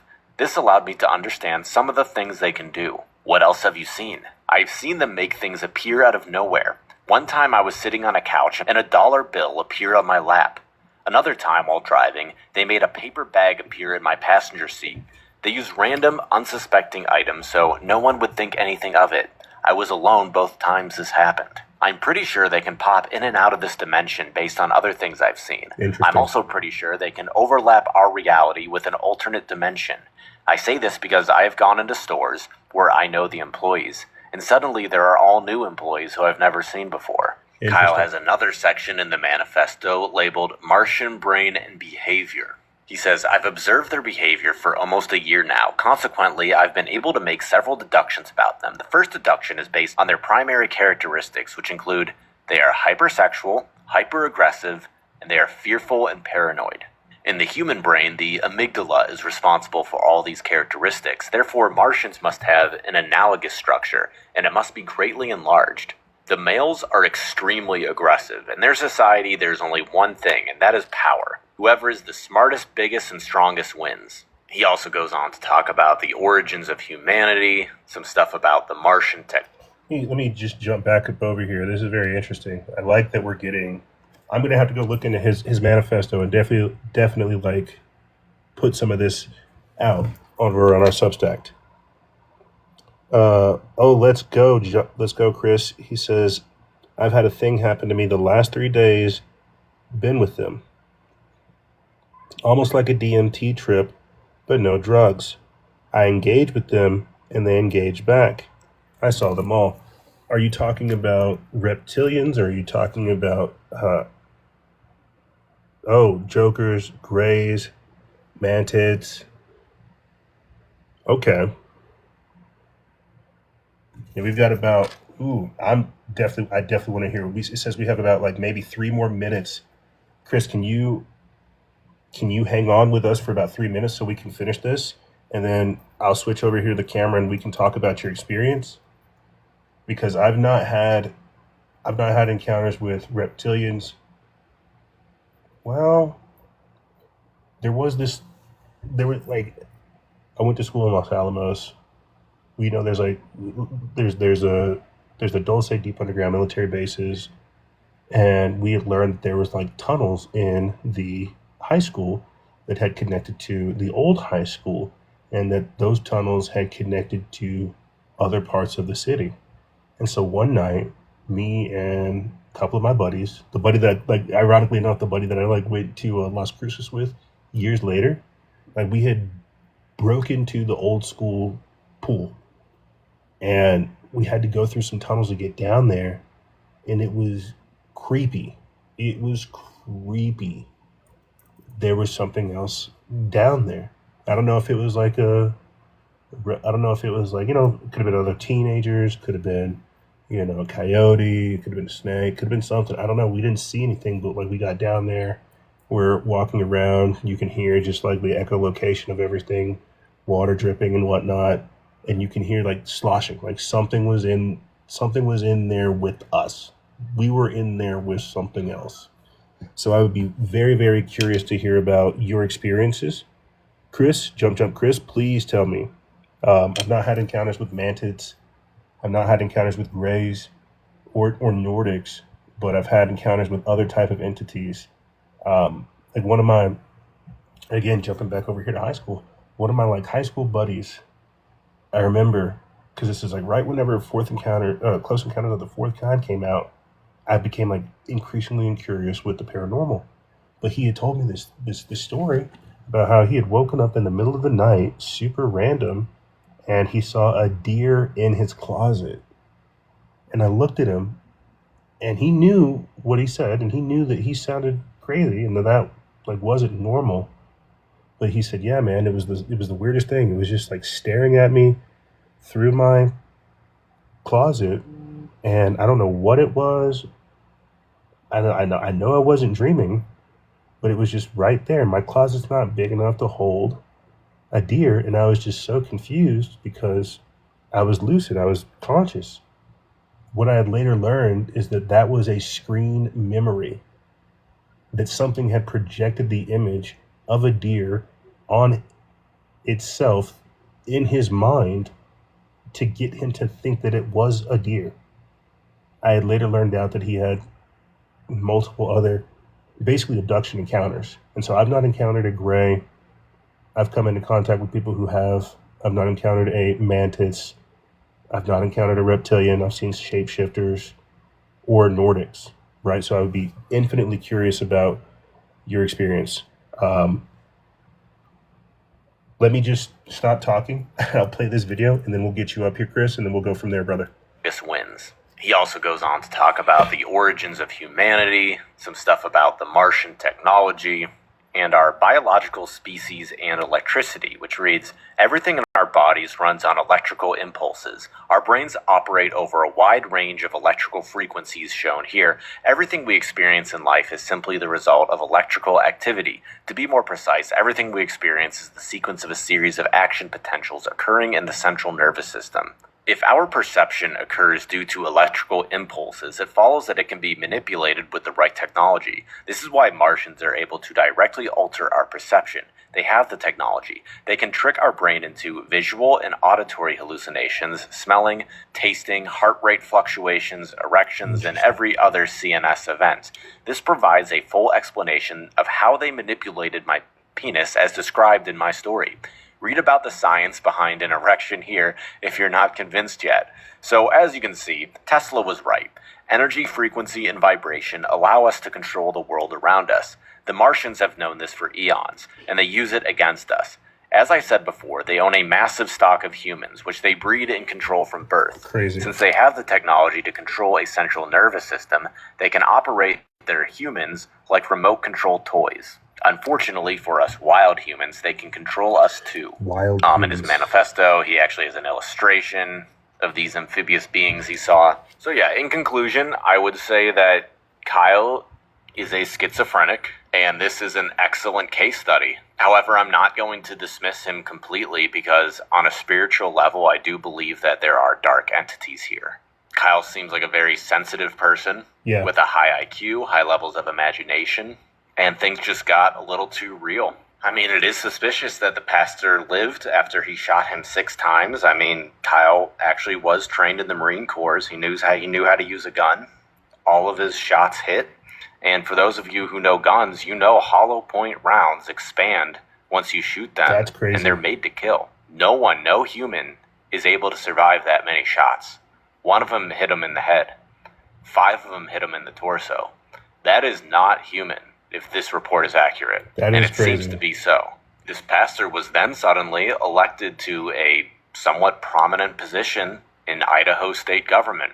And maybe at the end of the day, perhaps this guy was protected by God and he's a really good person. I'm going to actually side with Occam's razor and say Kyle was schizophrenic. Like a severe case of it. But the fact that this pastor lived through an anatomically impossible to survive shooting is something that bothers me. Yeah. So I don't know what that's all about. Either way, it's an interesting story. It was sort of hard for me to get through it just because it's so honestly crazy, and I hate to use that word because it's very dismissive. It is. But I think Kyle would even agree, it's hard to read because it's so out there. But very interesting nonetheless. And I have no doubt that he actually did truly experience all those horrible things. And he wrote that it was like he was tortured even worse than a POW. I have no doubt that he actually felt that. I'm going to look into And this. hopefully these days his mind is more at ease. So for any of you who want to read the manifesto, I'm going to provide a link in the description. Yeah, we're going to post that. That concludes the story of Kyle Odom. Yeah, I have never heard of that story. Bottle ice cream. Thanks for dropping that. I had never heard of that. I know we're going to be posting about that. We're going to be doing some more research into that. What part of this story took place over here in Albuquerque? What we can research, and just that's phenomenal. I've never heard of that. Kyle Odom story in 2015, 2016, shooting a pastor that could have been masquerading or reptilian that was masquerading as a pastor. That is crazy. But I'm not surprised. What I also think is interesting, though, is he said that he had come into contact with the reptilian. I honestly thought it was going to be like a possession type story, but it seems like it was he merged with this entity. He got the second sight. They began to communicate with him, and then he could just, like they live, begin to see them all over the place. Very, very fascinating story. Very, very fascinating story. I've definitely never heard of that, but I mean, it's. They pointed out the sexual thing. That's important because, as I was saying when we were watching the actual video, how many times have we heard about people who have had moments where they can see these entities during coitus, right? Yeah, but Chris, the Native Americans have positive stories of reptilians. They don't want to be seen. Yeah, didn't realize they were visible. Yeah, you're more than welcome to come up and share some of your stories, Chris, or you're more than welcome to chill in the chat, my friend. But we're talking about reptilians. You know, I never thought that David Icke was crazy. Never thought that David Icke was crazy. And that's why when we were watching this video, I made the comment about the Native American Hopi people and how they have a lore of coming into contact with non-human entities, or at least non-human intelligences, or what we're calling them today, that took them underground to survive some of the cataclysms that we discussed earlier in this video. And then once those cataclysms had subsided, they brought humanity back out from up underground, and then they taught them civilization. And if these are things, crypto-terrestrial entities that are able to coexist parallel with us, that are aware of whenever these cyclical catastrophes are coming, they can grow humans, they can clone humans, they can remotely mind control humans, they can teach humans civilization, or at least just enough civilization so that they can do what we described earlier in the space, gather resources and bring them back down to this underground civilization that's there. Pretty crazy. They're scary but make you feel safe somehow. The reptile guys stay in the shadows. Yeah, it seems like whenever we're talking about like reptilians, that there's a hierarchy there as well. That there's like Draco reptilians. There's regular day reptilians, the amphibian type reptilians that we see over there. And then there's like the Draco reptilians, the ones that are like massive, they have wings, right? But it seems like there's for sure a hierarchical structure when looking at them as well. Tell me more, Chris. Like, so are you saying that you've had an experience similar to what Kyle Odom has had, to where you've had ongoing and prolonged communications with these reptilian type entities? And if you can, tell me like what part of the country you're in. Like tell me whatever you can. So I'm like you're more than welcome to come up here and come share your story, or you're welcome to drop it in the chat. But I'm curious. Are you coming into contact with greys? Are you coming into contact with reptilians? Are you coming into contact with mantis-like entities? Right? He says that they still F with me all the time still. I have to tell them to stop sometimes. My guys are tall, almost like they're in suits of armor. Butthole Ice Cream says there isn't too many places a massive person can hide, so if they walk amongst us, it'll be pretty easy to.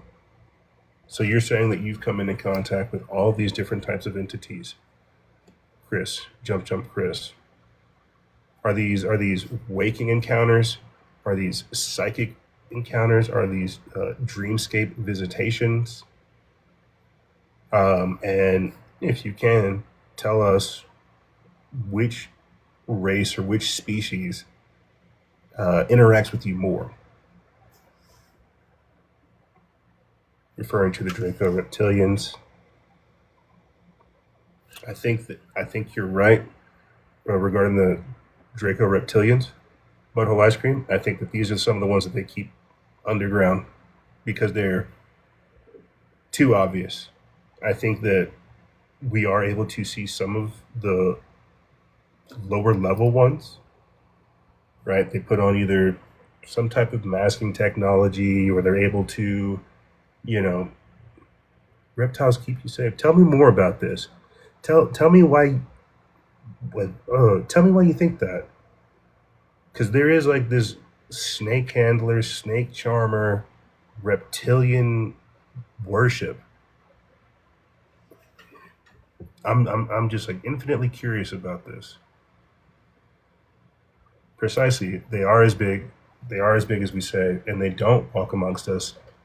The Draco reptilians, like the higher caste types, I think these are the ones that are overseeing like operations and the ones that are underground. I think that they have like lower level disposable entities that they put into positions that can be taken out, like Kyle Odom's priest or other individuals like that. And I also think that the technology works with some of these ones too, because we know they have like liquid crystal technology, projection type technology, right? There's something going on there. They can't fit in the bodies too, or they just wouldn't blend in. Yeah. Jump, Chris, tell us about your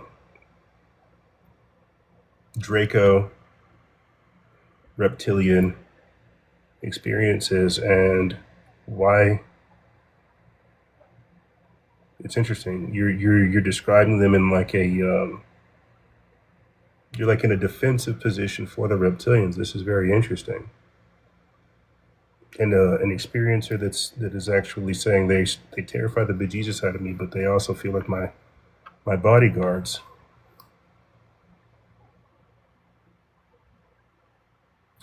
Interesting.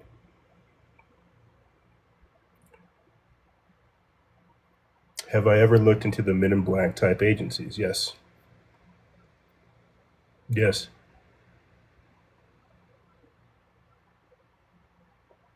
Yeah, Chris, I'd love to have you jump up over here on the mic and just share some of your encounters if you can. You don't have to, turn the camera on. You can just come up, turn the camera off, hit the mic, and just say, "Brother, this is what I've experienced."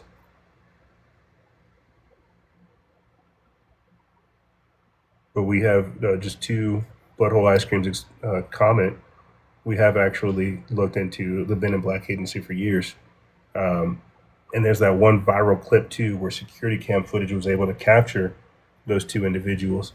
And it talks about their mannerisms, experiencers that have come into contact with aliens and more have said that they don't feel human, that their skin looks waxy, right? Like it's like there's no blemishes. Like I've got blemishes, I've got scars. I'm old. But when people see these Men in Black, that there's no blemishes on their face, it looks like it's printed on, right? And their mannerisms are not normal either. That sometimes they look like robotic, or there's like anomalies. They don't get certain kind of nuances in conversation. And so the Men in Black themselves are also interesting, and the agency itself is also strange.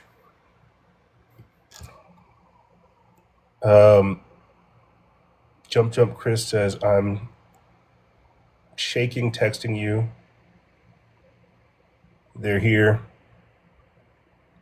That dude on TV is a Draco too." Now, when you're saying they're here, have they psychically linked with you? Have they manifested in your location? What is the energy associated with their arrival? Is there hostility with me talking about these things with you? Do they not want you talking about this? Have you put out a psychic SOS and they're responding, coming back? Like, are we in trouble for asking questions?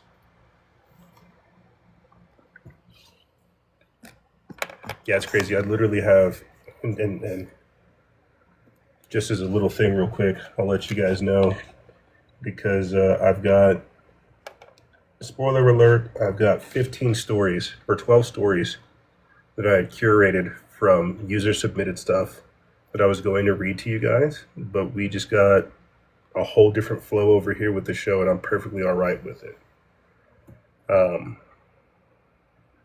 Since my experience, I'm always able to communicate. Yeah, we're gonna have to get you back up over here on the space, or if you have some time, jump Chris, just like send a super long message into the DMs. I'd love to talk about it. What kind of experience have you had?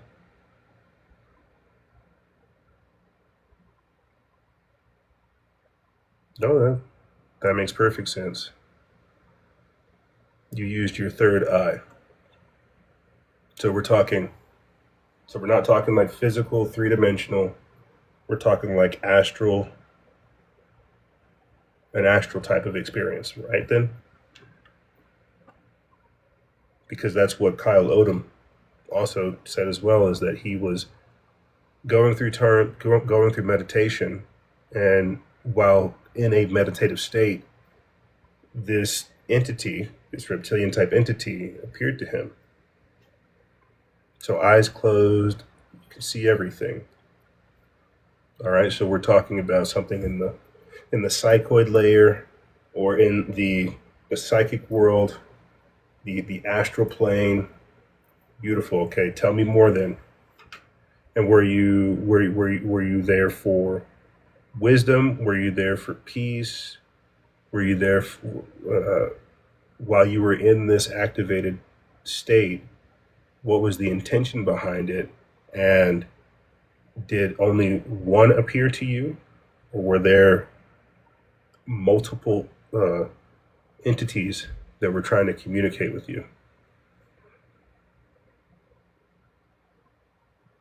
Mm-hmm. Jump Chris says that I believe I was releasing natural DMT. And yes, multiple. This is true. Another thing that took place out here in Albuquerque, New Mexico. Please tell me more, Chris, or I'm going to just go on like a quick little jag. Another thing that took place out here in New Mexico, Albuquerque, New Mexico, over at UNM, was the Rick Strassman DMT spirit molecule studies. And in this study, we learned that everybody has DMT within them. Plants have DMT, humans have DMT, dogs have DMT. There's DMT in a lot of different things. And one of the cool things that Rick Strassman discovered when putting people under with DMT is that they would come into contact with gray aliens. And it was a controlled experiment. They had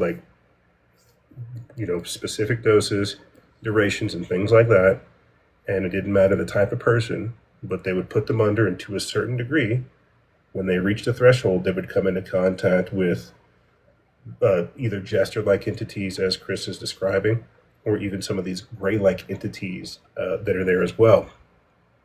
But jumping back into Chris's experiences, or his response to releasing natural DMT, he said he started an alcoholic withdrawal that turned out as a crazy 3 days, and now I'm unlocked. And are you working, now that you're unlocked, are you working with this awareness? Is it a hindrance? Is it augmenting you? Is it a benefit? Is it a detriment? Now that you're unlocked, describe that to me.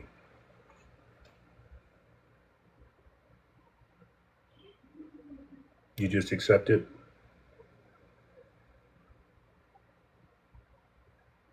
And so would you consider yourself like a psychic, or would you consider yourself like a medium, or anything like that, or would you just say that you yourself are now unlocked and you can perceive these things differently now, or you can just perceive them entirely? I can go in a pitch black room and connect. And have you ever have you ever have you ever been possessed? Have you ever been possessed? Have you ever invoked an entity or a spirit or anything like that? Or would you just consider that yourself is now yourself is open and you can receive sometimes these feedbacks whenever people are, or whenever entities are trying to connect? Third eye or something, man. I understand. Thanks for liking the live, Vouch. We're just talking about strange things, paranormal encounters, supernatural things.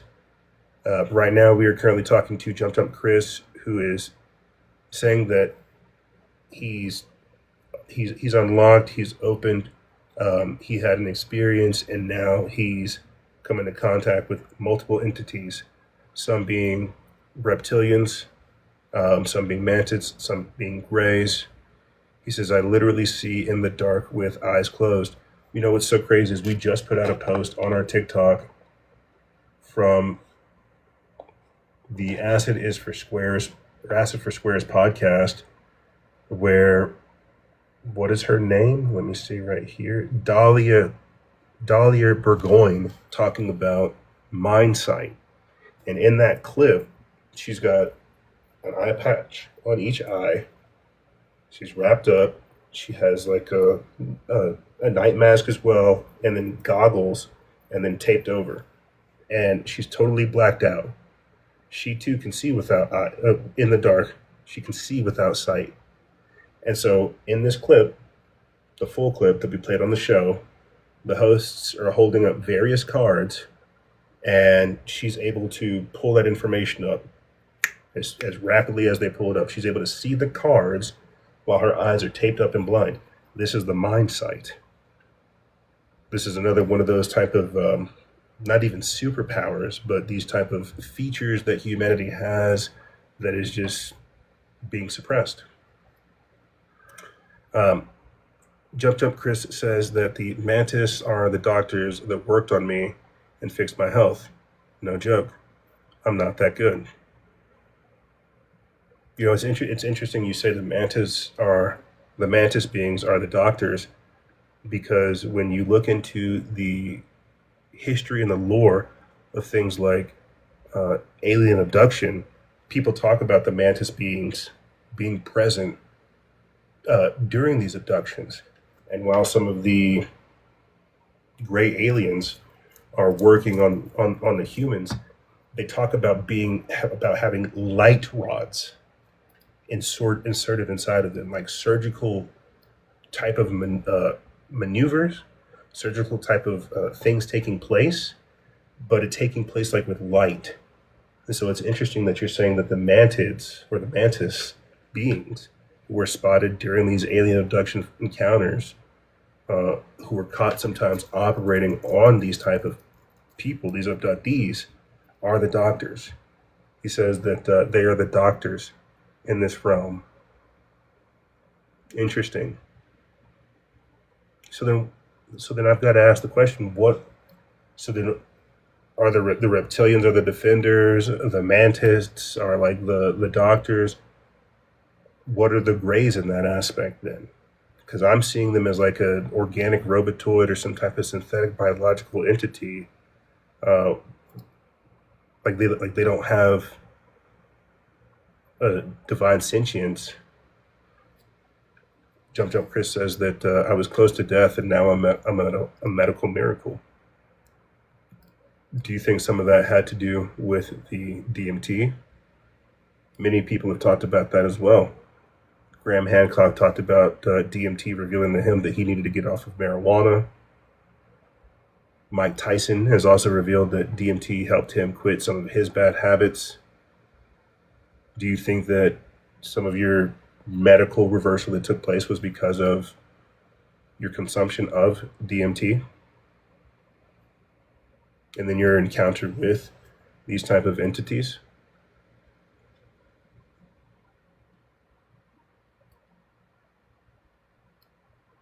They mixed up something and injected me. Fascinating. Okay, again, this is where we're just bleeding into the abduction phenomenon. Something that was discussed back in like the 80s and the 90s and the early 2000s is the implant aspect of the alien abduction phenomenon. Like, what is this about? You're talking about an implant to a degree, whether it's physical or metaphysical or spiritual. He says they put an object in my ear so I could communicate. Interesting. Some people have reported that it's in their like nasal cavity where they get these objects inserted. You're saying it was in your ear. Can you feel it today? Is this a physical object? Because you've got people like Matt Greer. I'm trying to think of like who the John. No, it's not John Mack. I'm trying to think of like who the surgeon was that got popularized for removing implants. It's a big thing. Left ear, no, I can't feel. Interesting. Interesting. And so, is there? What I like that you're discussing is that there is like an ongoing communication interface. Is there a does a sense or anything like that happen? Hey, thank you for joining Terraful EDM. Glad that you're joining us from Romania, my friend. We are talking about strange, paranormal, and weird things.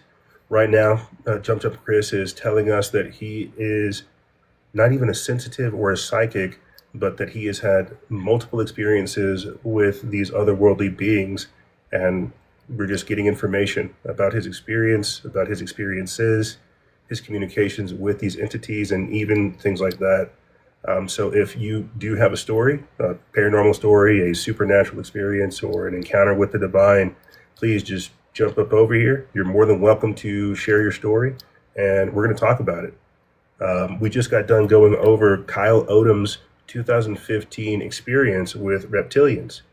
Butthole Ice Cream shared this information that I had no knowledge of, and it blew my mind. We watched like a whole little report on it. It was crazy. I'm going to go make a post about it and write an article about it because he mentioned Albuquerque. He mentioned a lot of interesting features about the reptilians, their characteristics, their mentality, some of their goals and things like this. And while talking about that, we started communicating with Jump Chris, who was also saying that he had experiences with reptilians and this other host or these other gallery of entities. So if you have had experiences as well, please drop them in the chat or drop them in the DMs or jump up here and share them as well. But we are trying to figure out what's going on here. And just like the different type of hierarchies, right? Jump Chris was talking about how he had an experience with a mantis-like entity, and he believes that they are the doctors of this realm. And I had backed this up by saying that when we look at some of the alien abduction phenomenon type stuff, that they are for sure pictured in this hierarchical, authoritative position while beings are working on humans. So glad to have you. Feel free to hang out, pull up a chair. Ironically enough, I said we were going to go from 5 p.m. to 7 p.m. We've got about 5 more minutes, but the conversation is so great, I think we can go a little bit over. So thank you for joining, my friend.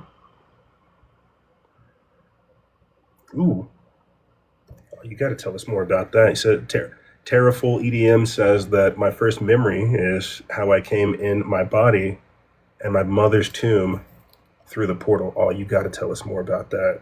Sounds like you're talking about the waiting room or the room before life. Oh, you got to tell us more about that. Jumping back to Jump Chris, he says, I was able to talk to them and the normal people and the normal person with it. It says left ear, no, I can't feel. No one will look just because I was able to talk to them and the normal person with it. Washington State, buddy. Yeah, they seem pretty. They seem to be pretty high up in the hierarchy. Yeah, absolutely. I think that there is a for sure. The same way that we know that there is a kingdom in heaven, a hierarchy in heaven, I think that there is an occult, cryptid, paranormal hierarchy, and that's part of what disclosure is saying that all of this stuff is real.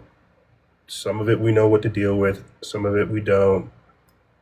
Let's have a broader discussion about all of this. But Terraful says that I have a live memory about this.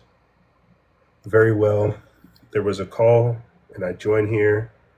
I remember going through the white portal, and after that, my mind got connected to my human body mind. Interesting. There was a call. Many people report essentially having to accept the mission of incarnation. Did you have any? We're talking to Terraful instead of Jump Chris now. Did you have any recollections of life before life? Like you're saying that there was a call. Like, do you have like a memory of the location or anything like that, or is it just like a series of events to where it's like you're conscious, you recognize an energetic signal, the call, and you accept it, and then the next waking thought is incarnation? Because I've had out of body experiences similar to that, and I've had dreams of the world before life, but I don't remember incarnation, so to speak. Terraful says that no, some people told me I have a gold aura and I am here to change the world when the Antichrist will arise. I believe that. All my life I've had an interest in history, aliens, the Illuminati, and all of them. Jump Chris says that I didn't want to say anything about this, but they are very sexually active for some reason. Yes. Well, I tell you what, Terraful, you will find friends and family here. Thank you very much for that heart, my friend. We've got 16 plus seasons where we've been trying to track this type of stuff. This is my life. I live in this world because I'm just infinitely curious about the strange things of this universe and what we think of as reality. And so, just to Jump Chris's comment about these entities having a hypersexualized nature, that is in such alignment with what we're talking about, even whenever you look at things like the Bible, and angels transgressing, coming from their first estate, fathering the Nephilim, fathering the giants. So we have a long history of just like otherworldly entities trying to commingle with us, trying to merge with us. And so when you talk about, them having a hypersexualized nature, I made the comment while we were watching the video that these entities, they like to create these hybrid offsprings. And many of the shape-shifting stories we hear come from people who are having these type of sexual encounters, and they glitch, they schism, and they're briefly seen. Jumping back over here to Terraful. Terraful says that my second memory is from when I was 3. A dark, evil energy is trying to entry in me. I see it coming up with speed, and I jump in the bed, and the dark energy goes under the bed and disappears. This is my second memory. Interesting. Tell us more. At 3. And it's crazy that you have this like elephant-like style memory, because my older brother has that, to where it's just like he can recall everything. One of the encounters I had when I was younger, and I think I've told this story on the show, and I'll tell it till I'm in the grave, is I was watching Dragon Ball Z. I had to be spending like maybe like seventh, eighth grade, and I'm in the front room. I'm watching Dragon Ball Z. I'm drawing, and then I get a sense all of a sudden to look up, and I look up. I look to the left. I'm like in the kitchen. The TV's right here. Or I'm on the floor. Table's right here. TV's right there. I'm drawing. To my left is like the archway leading into the kitchen.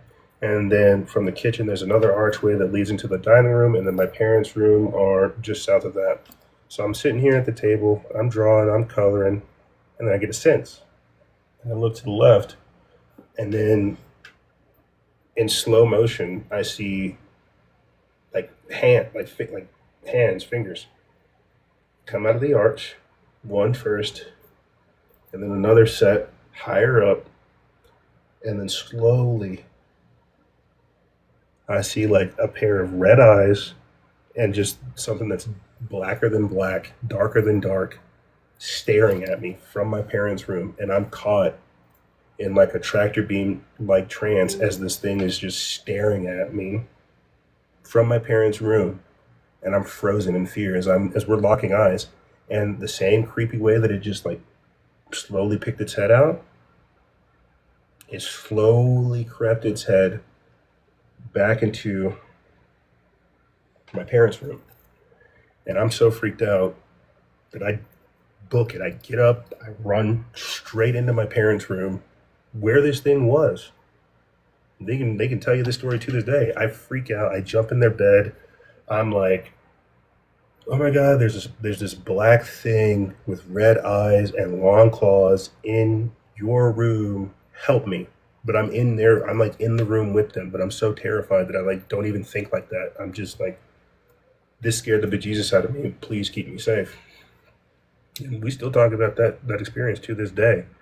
And so that was the only time that I had seen like a dark energy in that house. And this was the same house too, where I told in this stream earlier, where I just went into the bathroom one day, right? I had to be like 15, 16 or something, like freshman or sophomore year, high school.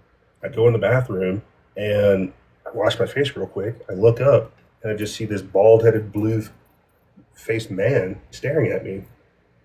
So that's why I'm like, that whole house, I had a lot of strange things happen to me that put me on this path that I'm still on today. So to hear that at 3 years old, Terraful's saying that I had an encounter with a dark energy, it tried to come after me, and then it hid itself under bed. That's not an anomalous story. And I share with him. Let me get caught up on comments. Sorry, guys, I got distracted with the stories there. This is my second memory. Says Terraful, guys mainly. Interesting. Jump Chris says that these reptilian entities are hypersexual entities with guys mainly. And maybe that's a dominance type thing. Maybe it's like a predatory type dominance thing. And it's interesting you say that because we were just talking about Kyle Odom, who is a guy, talking about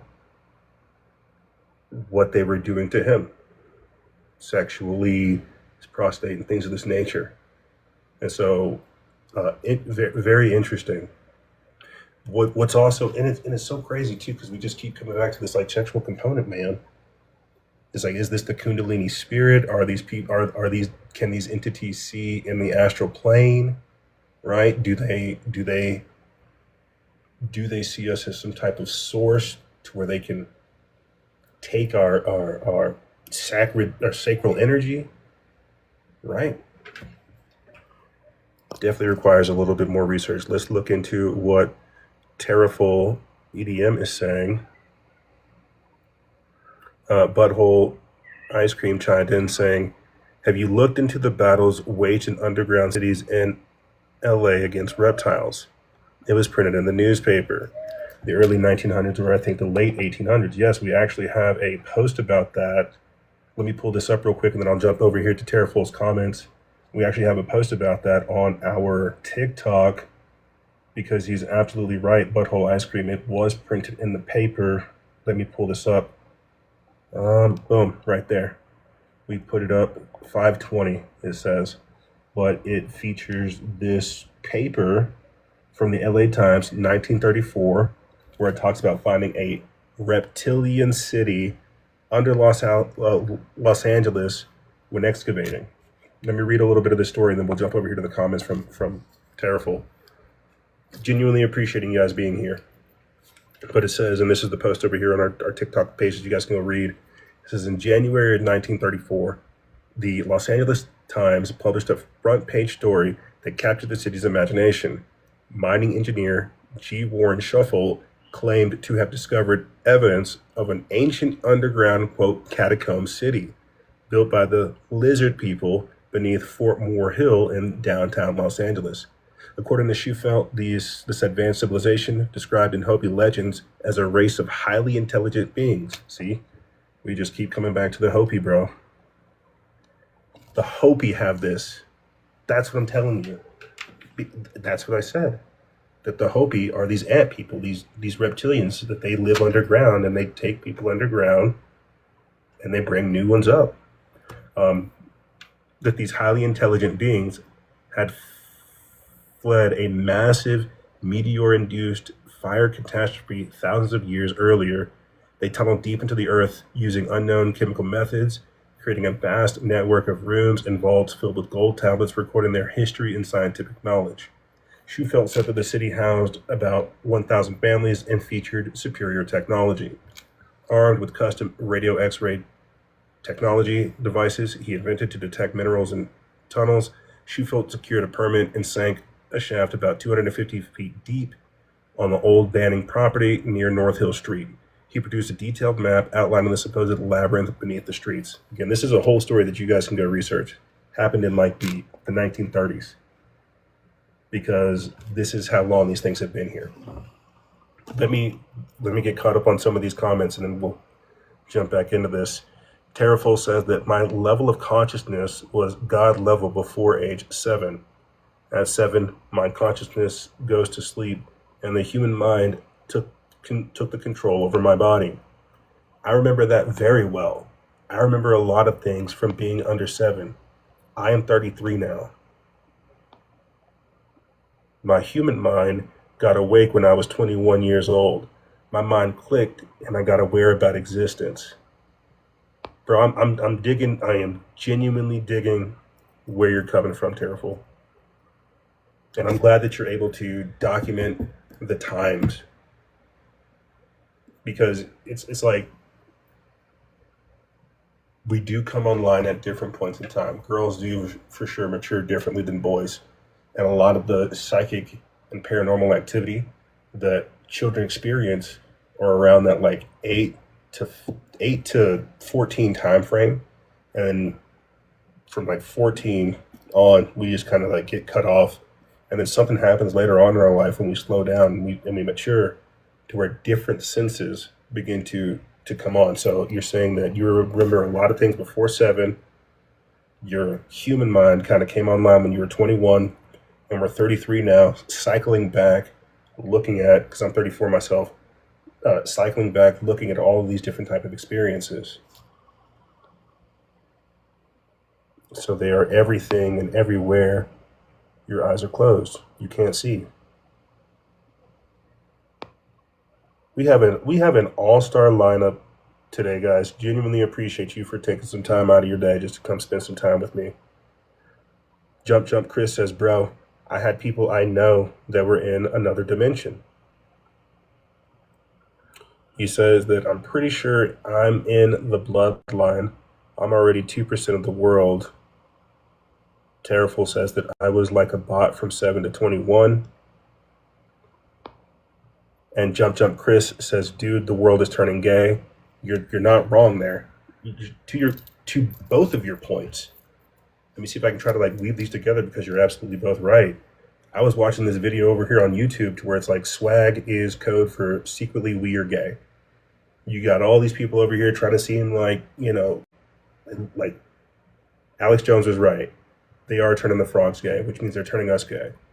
And just the other week on the show, I had talked about how they're flushing birth control in major cities, so we don't have to worry about atrazine turning the freaking frog gay. We now have birth control in the water, so the gender bending chemicals are at work. But to your point about the world being gay and them trying to sexually dominate us in order to, if anything, assert their bloodline um, and eradicate humanity in another way. Like, that's kind of what it is.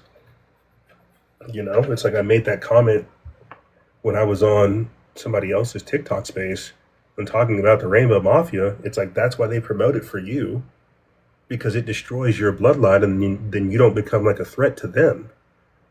No, that's why they don't want straight, heterosexual, normal people procreating and having kids. They want people that are a part of that, you know, persuasion, because they can be dominated and controlled and then taken over subsequently. But yes, no, for sure, it's a dominance thing. It's a spiritual thing. It's not a gender sexual thing. It's a power thing for these people. You see, if they can dominate you spiritually, then physically they can dominate you. And you have to think about the type of energy that you exude whenever you've been captured, whenever you've been dominated. And so that's why I'm looking at it through that kind of psycho-emotional lens. Um, do they see us as a food source? Do they see us as like an energetic source? And then when we were looking at Kyle Odom's story at the beginning, he told us that the meditation led to a type of uh, phase locking or phase interfacing. And I'm sure we've all seen that infamous photo of somebody being overshadowed by a reptilian. And then where do they plug in? Where does the possession take place? Does it take place in the heart chakra? Does it take place in the belly? Or does it take place down there? So, and they've also said too that our guts are our second brain. So we have to look at what these things are, how we're interfacing with them, what the intentions are, and what the nature of the relationship is. You see? Yeah, bro, down there. Down there, butthole. Oh my goodness. Um, yes, yes. Enough of the rainbow stuff. I didn't even want to say anything. Yes, you're absolutely correct. It's just something that was really weird, says Jump Jump Chris. I didn't like it. That's how it felt, like they wanted my manhood. You know, and again, if we're looking into the story from Kyle Odom, everything that was in his manifesto, that's essentially what you're describing. That they were, um, through promiscuous means, trying to control him. And for somebody like me, I'm looking at this and hearing this type of dialogue, and for some reason, my mind is being called towards Aleister Crowley, ritualistic, tantric sex magic, and how do as thou wilt shall be the whole of the law, and how you have, you know, Thelema, OTO, all of these different occult sects that pop up out of nowhere that primarily utilize coitus and intercourse and sex as a form of magic. So it's interesting that we're hovering around this aspect of it. You see, but there is like a sexual, occult, and otherworldly component associated with these type of entities and this type of research, and that whenever we do um, mate, have coitus, intercourse, or relations with people, that we give off an energy, right? That can be either vamped or captured. So really, really disturbing trends, but I think we're floating around something. And I'll say this before I scroll up on your guys' comments. Like again, I keep going back to the Bible, to where it's not sexual, it's procreation, it's domination, and if you look at it from that type of dominating thought process, The fallen angels fell from heaven, created their own race of men that was designed to overtake humanity. And that's what the whole Bible is about, eradicating this foreign bloodline that has come here, getting rid of the natural, quote, wild humans, as put forth by Kyle Odom. And so it's just wild because we keep getting multiple stories throughout history of these like different type of incursions from these entities commingling with humanity. But let's see what you guys are saying over here in the comments as we try to stay away from, or as we try to navigate away from the Rainbow Mafia and some of their adventures. How humanity will react when Jesus Christ reveals himself. I'll definitely answer that one. Jump Chris says they tried to turn me. It didn't work. I was yelling at them in my backyard. Bad words. My wife came out and was like, "What the F?" Butthole Ice Cream asks, have you guys seen the movie Eyes Wide Shut by Stanley Kubrick? It's a great movie featuring Tom Cruise. I forget who the leading female actor is. It's a great movie. An introduction to all of this. I've never told anyone that I'm embarrassing. Bro, I think, and that's one of the reasons why they do it, if you want the honest to God truth. I think that because it is as you described in this space, it is a spiritual capturing of somebody's manhood. And in a time frame where we are inundated with sexually promiscuous stuff, it does its own mind games on you. So I can understand why you're like, I don't want to talk about this, even if it's happening, because it's embarrassing. How do you think Kyle Odom felt literally talking about how these people are stimulating his area down there, as well as his prostate, and this is also done as a method to distract you. Right? Like, there is a certain spiritual awareness, and I'm sure somebody here can attest to this. If you're able to overcome the flesh, like when you're having like an experience, if you're able to overcome the flesh and control yourself, there's something that happens through your spine and your body as that energy like travels up, right? What these people are doing is they're stimulating it and they're taking it, right? It doesn't go through our body to like recharge us. If it is like a Kundalini type spirit energy that just like goes through us and activates things, we're talking about entities that know we have this kind of spiritual activation technique, and they literally take it from us. Like they stimulate you, they activate it, they see that it's rising, it reaches a certain point, and they take it. They convert it to a fear energy and they eat it. Something like Monsters Inc. So I could see why you would think that it is something embarrassing, because they've got it down to a science to where they harvest us. They take our essence sexually. And so you do feel like, not emasculated, but drained. It's like I'll say this and I'll jump back into it. I was hearing some nerd speak about, it's like one sperm is like a kilobyte of data, and then one ejaculation period is like 1 terabyte of data being downloaded. So it's like one little sperm is just like this little grain, and then whenever you go down or whenever you complete your cycle, so to speak, when you complete, you're downloading something that's got like over 500 plus gigabytes worth of space with one single ejaculation. And so this is just nerd speak for how these people have been able to quantify our procreative energy. Imagine the psychic energy that is off-put by that, and that ties into what Terraful is saying as well. That's why I asked the question about them experiencing the world before the world, right? There's an energy that comes through. We have to agree, and then we're given the bodies.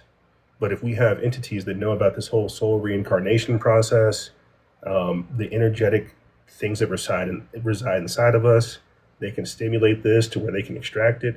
We're dealing with people that know this is a soul reincarnation facility, and they're basically picking us off.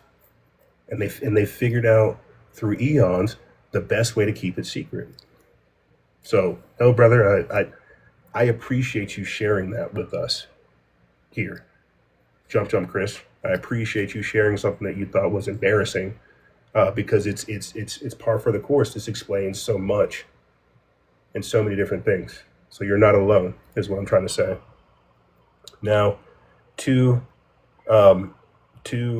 what Terraful is saying regarding how will humanity react whenever Jesus reveals himself, I think that right now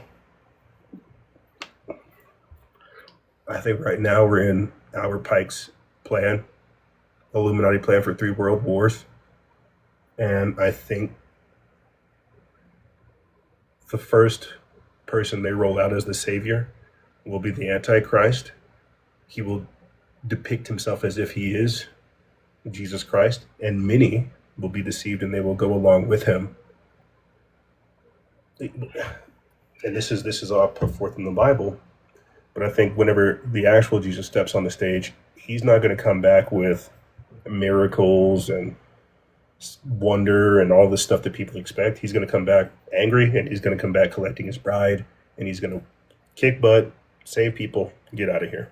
He's not here to rule this, if you want my honest to God thought. And that goes into like a deeper eschatological talk and deeper discussion when looking at Christianity. But I think initially they will reject Jesus Christ because it won't be the real Jesus. But this will lead people to actually dig into the Bible. And then the following Christ that does come up will be the real Christ. And he's not going to come back trying to do anything of our time. He's going to come back, collect people. That's called the great harpazo, the great catching away, right? We have to go through tribulation. We'll be caught up and taken away, but the first one will cause the tribulation. Let me get caught up over here on some of you guys' amazing comments.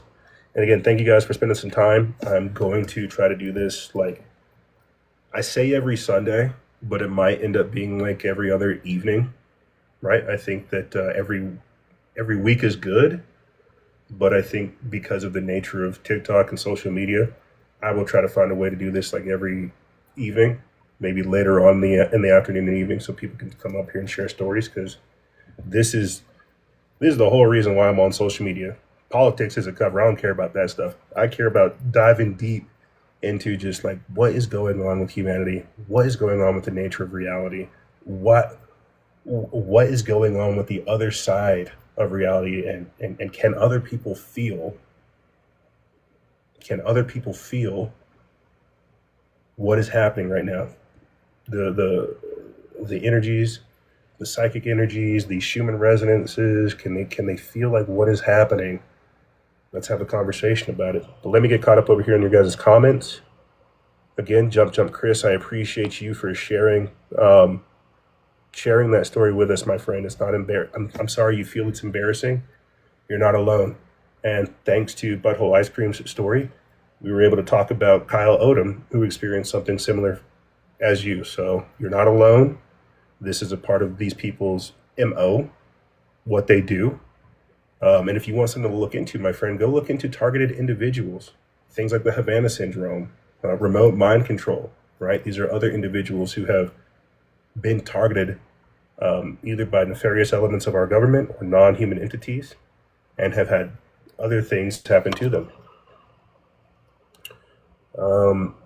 He says they're going to be mad at me for talking about this. Well, tell them I put you up to it. Tell them I put you up to it, and I'm over here in Albuquerque, where apparently they have operatives. So, sorry, Jump Chris just felt comfortable sharing things. This is what we're doing over here. They're making us use the porn chakra. Yes, absolutely. It's so crazy how this is a component of all of these things, that we're somehow talking about like the sexual aspect of the paranormal, and that there is like a connection here. I think that's so crazy because, again, it makes me think of Aleister Crowley. ritualistic tantric sex magic to where people are opening up portals and interfacing with the other side and making pacts. It's like I would whenever Russ Dizdar was still alive, God rest his soul. Whenever Russ Dizdar was still alive, I would watch a lot of his presentations. I would listen to Shadow the Darkness radio. I gobbled his stuff up because he was like a religious demonologist that was battling Satanists and rescuing children and delivering people from demons. And I was like, this is where I want to go. And I was just like so on fire for his work. And unfortunately, he got taken way too soon to go be with the Lord. But in his work, when rescuing children and coming into contact with people who are victims of SRA, satanic ritual abuse, again, in rescuing children, breaking bloodlines and stuff like that, he would talk about the breeders. He would talk about how there is a certain demographic of people within the occult hierarchy that are breeders, that are just literally in the structure, in the system, to get pregnant and produce children. And these children would be used for, rituals. I'll just go ahead and say that so I don't get too much in trouble, but just rituals. And one of the rituals was the demonization of the fetus. And in this ritual, they talked about how these Satanists and these occultists would use these breeders, they would give birth, they would call in and invoke these spirits so that they could go inside the baby. And some of these spirits, they were familial spirits, meaning they were passed down from grandpa to pop, and from pop to son, and now from son to grandson. These are familial spirits that have been passed down multi-generationally and now imbued inside of different people. And so when we're talking about, sex, porn, chakras, ritualistic tantric sex magic and things like this is a real component of the paranormal that people don't even talk about or even are aware of. And so getting deeper even into that, right? And I'll say this and I'll jump back over here to your guys' comments. These people who were demonized fetuses now made alive, or now grown. These are people that eventually went on to become like MK Ultra mind control people, NPCs or what have you. They would have subaltern personalities. They would have programs written inside of them to where they could just switch. They could code switch. They'd be an assassin. They'd be a stripper. They could speak multiple different languages, what they call the Twilight language, right? And this is all stuff that you can look at. This is all stuff that you can go research. Russ Dizdar, before he went to go be with the Lord, he data dumped this because this is the world that he was in. He was working with law enforcement. He was working with churches. He was working with people that were survivors of this because this is a whole thing. And so I just, I have the utmost respect for his work and how it has impacted me today, because I can sit here and I can have these kind of conversations looking into this and understand that people are unfortunately victims of this dark occult cult operating in the background. But jeepers, man, let me read a couple more of these comments. I need to stop talking because you guys are the show. They'll get me back at me tonight. Yes, we don't die. If they get back at you tonight, just shoot me a DM, Chris. I'll shoot you a follow too, my friend. Yep, see, follow back. Boom.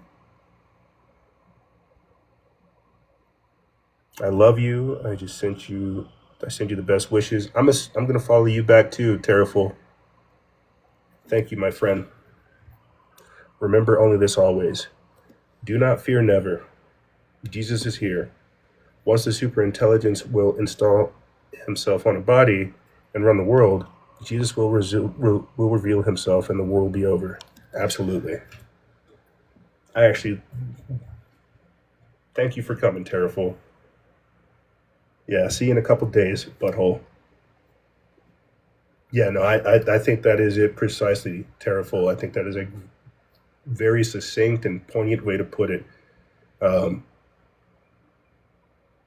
the Antichrist will, the beast will give itself a body. And it, as we see, is happening right now. We see them creating the beast style system. And there's not much, we can't stop it. I'll be 1,000% honest with you. We can't stop it. It's supposed to come in here. It will subject people, and people will have a choice. You either take the mark or you find the mountains. But I thoroughly believe that. I think that the superintelligence will create a body. It will try to subdue all of mankind, and to free us, Christ will come back and just destroy this whole system. It's just how it has to work, because we see where this is going, and and I'm glad you're saying that too now, Terrible, as we're having this conversation, specifically when talking about the paranormal, because these people are trying to hack what I call the psychoid layer. They are trying to create a permanent forever. When we go to sleep, we are able to return home. This is one of the reasons why they want to put a chip in your brain. They want to disconnect you from God. They want to remove spirituality. This is why they want to put you in the metaverse and all this type of stuff. They want you focused on their false reality that's creating. They don't want us creating the world that we're supposed to create, where we can get these downloads. They want us in this fake system that they control, where they can give us signs and manipulate all this type of stuff. God is reaching out right now to every single human, and he's wanting people to understand that this is happening. But they are doing everything they can to keep us distracted and disconnected. And once they get that chip in your brain, once they get you in the metaverse, then they're able to put you to sleep at a completely different level and just disconnect you. That's what this all boils down to. Thank you for coming, Terrible. I love you, and I wish you the best as well, my friend. Jump Chris says, do the DMT experience. It will get you there. And now we've got Butthole Ice Cream saying, bro, I'm going to go get something to eat. But don't forget, I sent you another YouTube bed in the DM. Peace, man. Peace, brother. Maybe that's a sign. We've been here for almost 2.5 hours so far. Maybe that might be a sign to let you guys go and enjoy. Yeah, we will speak another time, Terrible. Thank you for joining, my friend. I gave you a follow, and I will for sure be in your DMs. This might be a sign to go ahead and wrap up the show, let you guys go about your day, and let other folks get back to doing what they're doing. This has been a phenomenal transmission so far. I genuinely appreciate you guys for stopping through and sharing some of your experiences. A lot of stuff to look into, and a lot more posts coming too. So let me go ahead and start sunsetting the space, and then I will let you guys go. We're going to be uploading this to our feeds, so to Patreon, Substack, YouTube, Rumble, Speaker. You'll get it everywhere. We'll even do the video version too. That's why I had to fix up the display so it didn't look all weird like it did with the last one. But we will be uploading this to our feeds so you guys can get access to it. We won't put it behind like a paywall. That's not what it's for. This is for simply discussion purposes, conversation purposes. I would love to have had anybody come up and share their stories. I understand this stuff is kind of strange and wild, and people feel a little bit more sensitive talking about it in the chat. I'm all right with that. It's fun trying to juggle the conversations as we speed through things. And I think that as we grow and we have more people join us, it'll be an even more fantastic discussion. But we've already talked about a number of fantastic things here as is. What I'm going to do, like I said, is I'm going to grab this, rip it, get the video, get the audio, put it out on our feeds. I honestly, like I told you guys, I probably should have said this at the start. I had like 12 different stories pulled aside where I was going to talk about all these paranormal things with you guys, because that's the kind of background that I come from. Prepare the information, discuss it, present it. That's it. What I like about TikTok is it's encouraging this engagement, this feedback, to where I can talk with you guys and we can communicate, and we can have this like free flowing conversation. And so I still have these full 12 stories ready to go. Ready. Maybe I'll put them as like a downloadable PDF on Substack that you guys can go read yourself, and I'll share them in like a future space. But that's how my style has been: is prepare the information, jump up here and read it to you guys. I genuinely appreciate you people coming in and explaining this type of stuff and having the kind of conversations.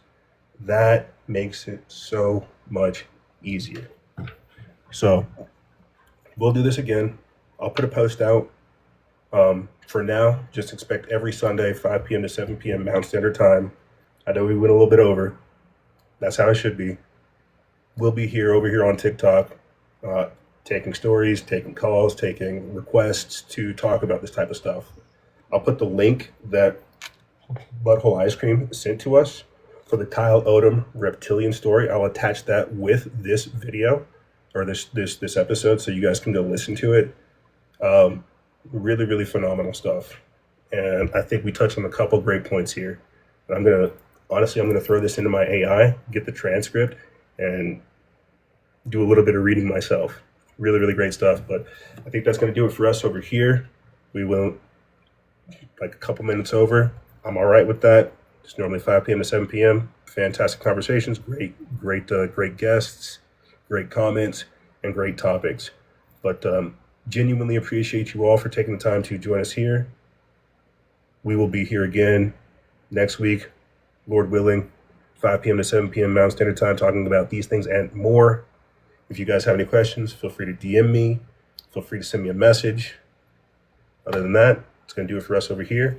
I want to say thank you guys. Stay vigilant, expose lies, and share truth. This is Noisera, Freedom Faction.